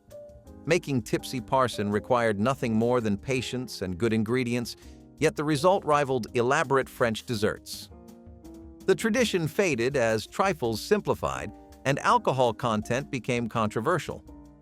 Tipsy Parson deserved better than obscurity, showing through the cookies, making every bite a mix of creamy and crunchy. Divinity is this super fluffy cloud-like candy that popped up in the US early in the 20th century. It's mostly whipped up from egg whites, sugar, and corn syrup, and often you'll find nuts like pecans or walnuts thrown in for a nice crunch. Making Divinity can be tricky because humidity can totally mess with it, but when you get it right, it's like eating a sweet, airy piece of heaven. It got super popular around the holidays because it's a blast to make with family and tastes like a festive treat. Over time, though, as quicker, easier sweets came around, not as many folks made it from scratch. Lebkuchen were those soft, spiced German cookies that arrived in decorative tins each Christmas, their tops glazed white and their bottoms covered in edible paper called Oblaten. Unlike hard gingerbread, Lebkuchen were meant to be chewy and moist, dense with honey, almonds, and a complex blend of spices that included cardamom, coriander, and anise. German bakeries had perfected these cookies over centuries, and immigrant families brought recipes to America, where Lebkuchen became Christmas traditions in communities from Wisconsin to Texas. The dough was made weeks in advance, stored in crocks to ripen before being cut and baked. The characteristic glaze was made from powdered sugar and water, painted on while cookies were still warm so it dried to a crackled finish. Families would order tins from German specialty shops or make their own following handwritten recipes. Lebkuchen kept for months when stored properly, improving with age as the spices mellowed into harmony. Divinity was the cloud-like confection that announced the Christmas season had officially arrived, its snowy white peaks appearing on plates across America every December. Mothers beat egg whites until stiff, then slowly poured in boiling sugar syrup while the mixer ran at high speed, whipping air into the mixture until it turned glossy and held its shape. The process required perfect timing and dry weather. Humidity was Divinity's enemy, turning fluffy into sticky disaster. Chopped pecans or walnuts were folded in at the last moment, adding crunch to each pillowy bite. Dropped by spoonfuls onto waxed paper, the candy set into irregular peaks that looked like tiny meringue mountains. Children would hover nearby, waiting for permission to lick the beaters clean. The texture was unlike anything store-bought, light enough to dissolve on the tongue, yet substantial enough to satisfy. Divinity couldn't be rushed or faked, making it a labor of love that mothers undertook specifically because their children begged for it year after year. pumpkin roll with cream cheese filling was the pride of holiday bakers in the 1970s and 1980s, a dessert that quietly proved who had real confidence in the kitchen. It was never something you could rush. You baked the thin pumpkin cake just right, warm enough to roll but cool enough not to tear, then wrapped it in a sugared towel so it held its shape. Families watched mothers and grandmothers handle it like a fragile secret, knowing a single mistake meant starting over. When the cream cheese filling was spread across the unrolled cake, the whole kitchen filled with vanilla and spice. Rolling it back up brought a moment of suspense before those perfect spirals appeared later on the cutting board. But desserts with shortcuts slowly replaced it, and fewer people wanted to spend an afternoon coaxing a thin sheet of cake into behaving. Still, those who tasted it remember the soft pumpkin sponge, the cool, tangy filling, and the feeling that this dessert was part skill and part celebration. Lady Baltimore cake towered over Southern Christmas tables in layers of white perfection filled with fruits and nuts. This elegant creation featured white cake layers filled with a mixture of raisins, figs, pecans, and sometimes candied cherries, all bound with fluffy white frosting. The cake originated in Charleston and spread throughout the South as the pinnacle of holiday baking. Each layer required careful handling, the delicate crumb demanding gentle assembly. The filling combined textures, chewy dried fruit, crunchy nuts, smooth frosting, into something complex and satisfying. Families reserved Lady Baltimore for Christmas Day dinner when its impressive height could be properly appreciated. Making the frosting required cooking sugar syrup to precise temperature before beating it into egg whites until glossy. The cake improved overnight as flavors melded and moisture distributed evenly. Lady Baltimore represented the apex of Southern hospitality, a dessert that announced celebration through both beauty and taste. Charlotte Russe, with its rich cream and ladyfingers, brings back the luxury of old-time parties, showing off classic American elegance. It has waned in popularity due to evolving dessert trends favoring more straightforward, less time-consuming recipes. The assembly of Charlotte Russe, requiring meticulous layering and stabilization of the cream, can seem daunting compared to the ease of preparing more contemporary desserts. Additionally, the shift towards lighter, fruit-forward, and less processed desserts has made the traditionally rich Charlotte Russe less appealing. However, its historical significance and potential for modern adaptation, using fresher ingredients or simplified techniques, offer avenues for reintroducing Charlotte Russe to those seeking a blend of culinary tradition and contemporary taste. The Tom and Jerry, transitioning from cocktail to dessert, offered a warm embrace with its spiced and frothy character, becoming a cherished part of holiday tradition. It has seen a decline as preferences shift towards simpler, less labor-intensive drinks. The ritual of beating egg whites to a froth and carefully combining them with the rest of the ingredients requires more effort than many are willing to invest in a drink. Additionally, the rising popularity of craft cocktails and the preference for lighter, less rich alcoholic beverages have overshadowed this traditional winter warmer. However, the nostalgic charm of the Tom and Jerry, coupled with opportunities for innovation in non-alcoholic versions or through the incorporation of modern flavors, holds promise for its revival during the holiday season among those looking to rediscover classic comforts with a contemporary twist. Wishing you could taste those bygone treats again? If so, like this video, click subscribe, and stay tuned for more nostalgia trips. Pralines were the creamy Southern confection that melted on the tongue, their caramelized sugar and toasted pecans creating pure holiday indulgence. Mothers cooked sugar, butter, and cream until the mixture reached soft ball stage, then beat in vanilla and whole pecan halves until the candy turned opaque. Spooned quickly onto waxed paper, each praline spread into a flat disc with pecans arranged across its surface. The texture was what made pralines special. Not quite fudge, not quite caramel, but something uniquely smooth that dissolved into buttery sweetness. Families with Southern roots considered pralines essential to Christmas, passing recipes through generations. Children learned to recognize the specific shade of amber that meant the candy was ready, watching mothers work with chemist precision. The smell of cooking pralines filled houses with warmth that captured the entire holiday season. Pralines couldn't be hurried, requiring skill that mothers perfected over years of Christmas candy making. Oatmeal raisin bars were the dessert you baked when you needed something that could stretch across a big family gathering and still leave everyone satisfied. They were soft and chewy, filled with oats, cinnamon, brown sugar, and handfuls of raisins that plumped up in the oven.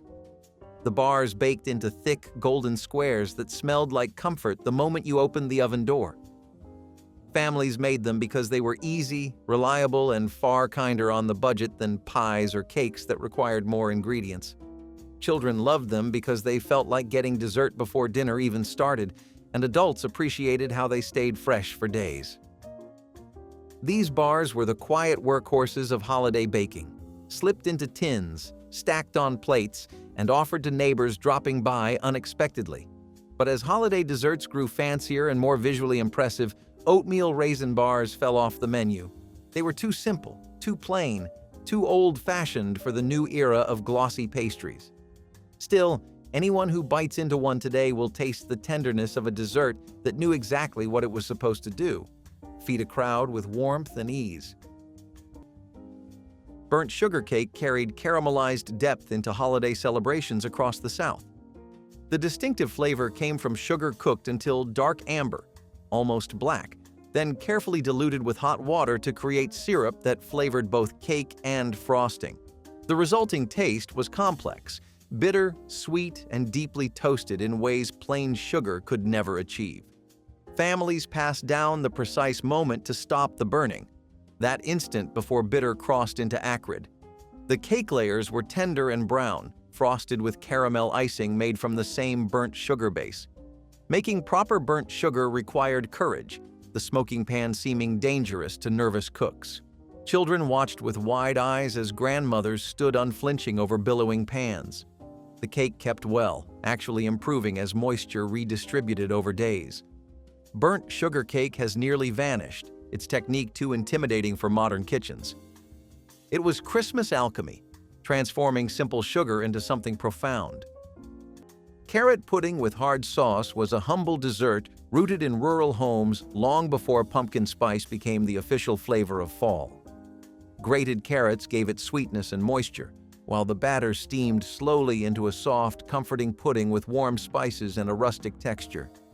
What brought it to life was the hard sauce, a mixture of butter, sugar, and sometimes a bit of brandy, beaten until smooth and spooned over the warm pudding so it melted into every crevice. Families made it because it used simple pantry ingredients and fed many without fuss.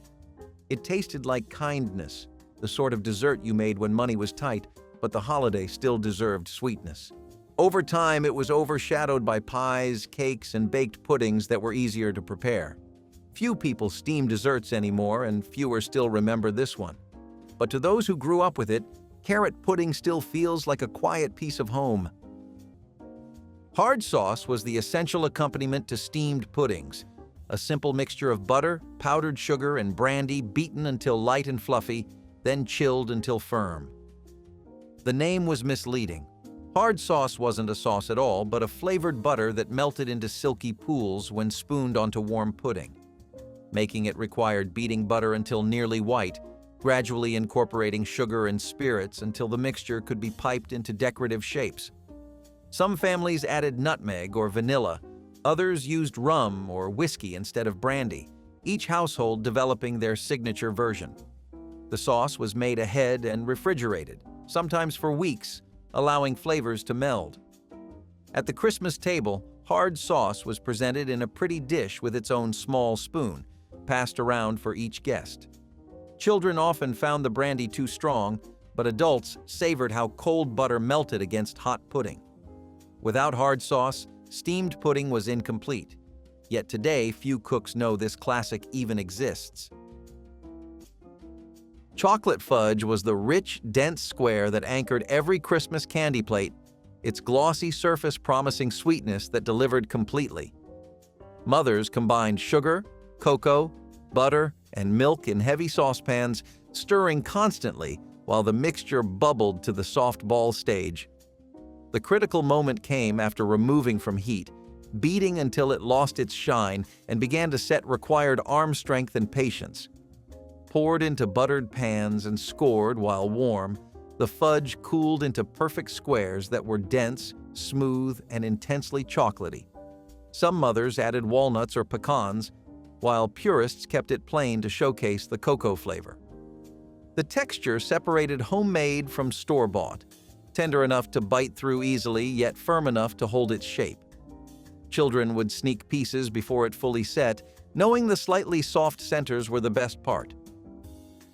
Chocolate fudge represented the foundation of holiday candy making, the recipe every mother mastered before attempting anything more complicated. Stack cake for Christmas gatherings multiplied thin layers into towering monuments of Appalachian hospitality. Each layer was more cookie than cake, thin and sturdy enough to stack 6 or 8 high with dried apple filling between. The apple filling was cooked from dried fruit with brown sugar and spices until thick and spreadable. Families assembled stack cakes days before serving, allowing moisture from the filling to soften the layers into something almost pudding-like. The tradition held that wedding guests each brought a layer, but Christmas versions were made entirely at home. Each slice revealed the beautiful striations of dark filling and pale cake, a cross-section of patient effort. The flavor was deeply autumnal, apples, cinnamon, molasses, yet perfect for winter celebrations. Stack cakes kept for weeks, improving with time as flavors continued to meld. Making one required planning that began with drying apples months earlier. Stack cake was heritage baked into edible form. Congealed cranberry salad was the jewel-toned centerpiece of holiday tables, a shimmering mold that turned canned cranberries into something worthy of celebration. Homemakers dissolved cherry gelatin in boiling water, then folded in whole cranberry sauce with chopped celery, walnuts, and crushed pineapple for texture. The mixture was poured into decorative ring molds, then chilled overnight until firm enough to unmold onto crisp lettuce leaves. The result was stunning. Deep ruby red with visible chunks of fruit and nuts suspended throughout like edible stained glass.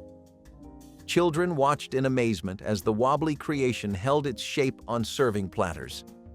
The tartness of cranberries balanced the sweetness of gelatin, while celery provided unexpected crunch.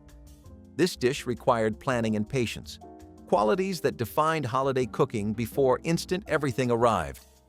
Today, it has largely vanished from Christmas spreads, replaced by simpler preparations that lack the artistry of waiting for that perfect gelatin set. Sugar plums were those mysterious confections immortalized in holiday stories, yet few modern cooks could tell you what they actually were. Real sugar plums were handmade candies consisting of nuts or dried fruit coated in layer after layer of sugar syrup, each coat applied and dried before the next, until the center was encased in a smooth shell. The process took days of patient work, dipping and drying repeatedly, until the sugar plums reached proper size and glossy finish. Inside might be an almond, candied ginger, or a spiced prune, each variety a different flavor surprise. During the Victorian era and into the mid-20th century, confectioners made sugar plums in quantities for Christmas, selling them wrapped in tissue paper. The vision of sugar plums dancing required knowing what they were, jewel-like candies in pink, green, and white that caught light like precious stones. As commercial candy took over, the art of making sugar plums faded, leaving only the name behind. What was once a beloved confection became merely a word. Candied carrots with brown sugar transformed an ordinary root vegetable into a glazed masterpiece that glistened under dining room chandeliers. Cooks sliced carrots into coins, then simmered them in butter and brown sugar until natural sugars caramelized into a sticky coating. Some recipes called for orange juice to brighten the sweetness, while others added cinnamon for warmth. The carrots emerged tender but not mushy, each piece wrapped in glossy amber glaze that caught candlelight beautifully. This dish bridged the gap between vegetable and dessert, making it popular with children who otherwise avoided anything orange on their plates. Grandmothers passed down specific butter-to-sugar ratios, guarding proportions like family secrets. The carrots were economical. A single bag could feed a dozen guests when properly prepared. Though they required constant attention to prevent burning, the reward was a side dish that disappeared faster than mashed potatoes. Candied carrots represented holiday indulgence applied to humble ingredients. Snow pudding with custard sauce brought elegance to Victorian Christmas tables with its cloud-like texture and golden accompaniment. The pudding was made from gelatin, sugar, lemon juice, and stiffly beaten egg whites, creating something ethereal and trembling. It arrived at the table pure white and shimmering, often molded into decorative shapes that showcased the cook's skill. The custard sauce, rich with egg yolks and vanilla, provided warmth and richness against the cold, airy pudding. This combination of textures, soft, cold, light against warm, smooth, rich, made every spoonful a revelation. Families considered it sophisticated enough for company, yet simple enough for Christmas Eve supper. The dessert required careful timing, the gelatin needing to set properly before unmolding. Children adored the wobbling presentation, while adults appreciated the delicate balance of flavors. Snow pudding vanished as instant desserts replaced homemade gelatin creations, taking its quiet elegance with it. Hard candy drops were the jewel-toned confections that mothers poured into molds or dropped onto marble slabs, each piece catching light like stained glass. Sugar, corn syrup, and water were boiled to the hard crack stage, then quickly mixed with food coloring and flavoring before being poured into shapes. The process required speed and precision. Hard candy set within minutes and couldn't be reworked once it cooled. Lemon drops glowed yellow, cinnamon discs burned red, and mint rounds sparkled green, creating a rainbow on every candy dish. Children loved sucking on these candies, feeling them slowly dissolve and release intense bursts of flavor. Some mothers used antique molds passed down through generations, pressing candy into shapes of Christmas trees, bells, and stars. The candies kept for weeks in tins, making them perfect for gift-giving and stocking stuffers. Hard candy drops required mastering high-temperature sugar work, a skill that separated casual candy makers from serious Christmas confectioners. Which retro Christmas dessert will make a comeback in your kitchen? Share your sweetest 1970s memories in the comments, hit that like button, and subscribe so you never miss another journey into the delicious desserts time forgot.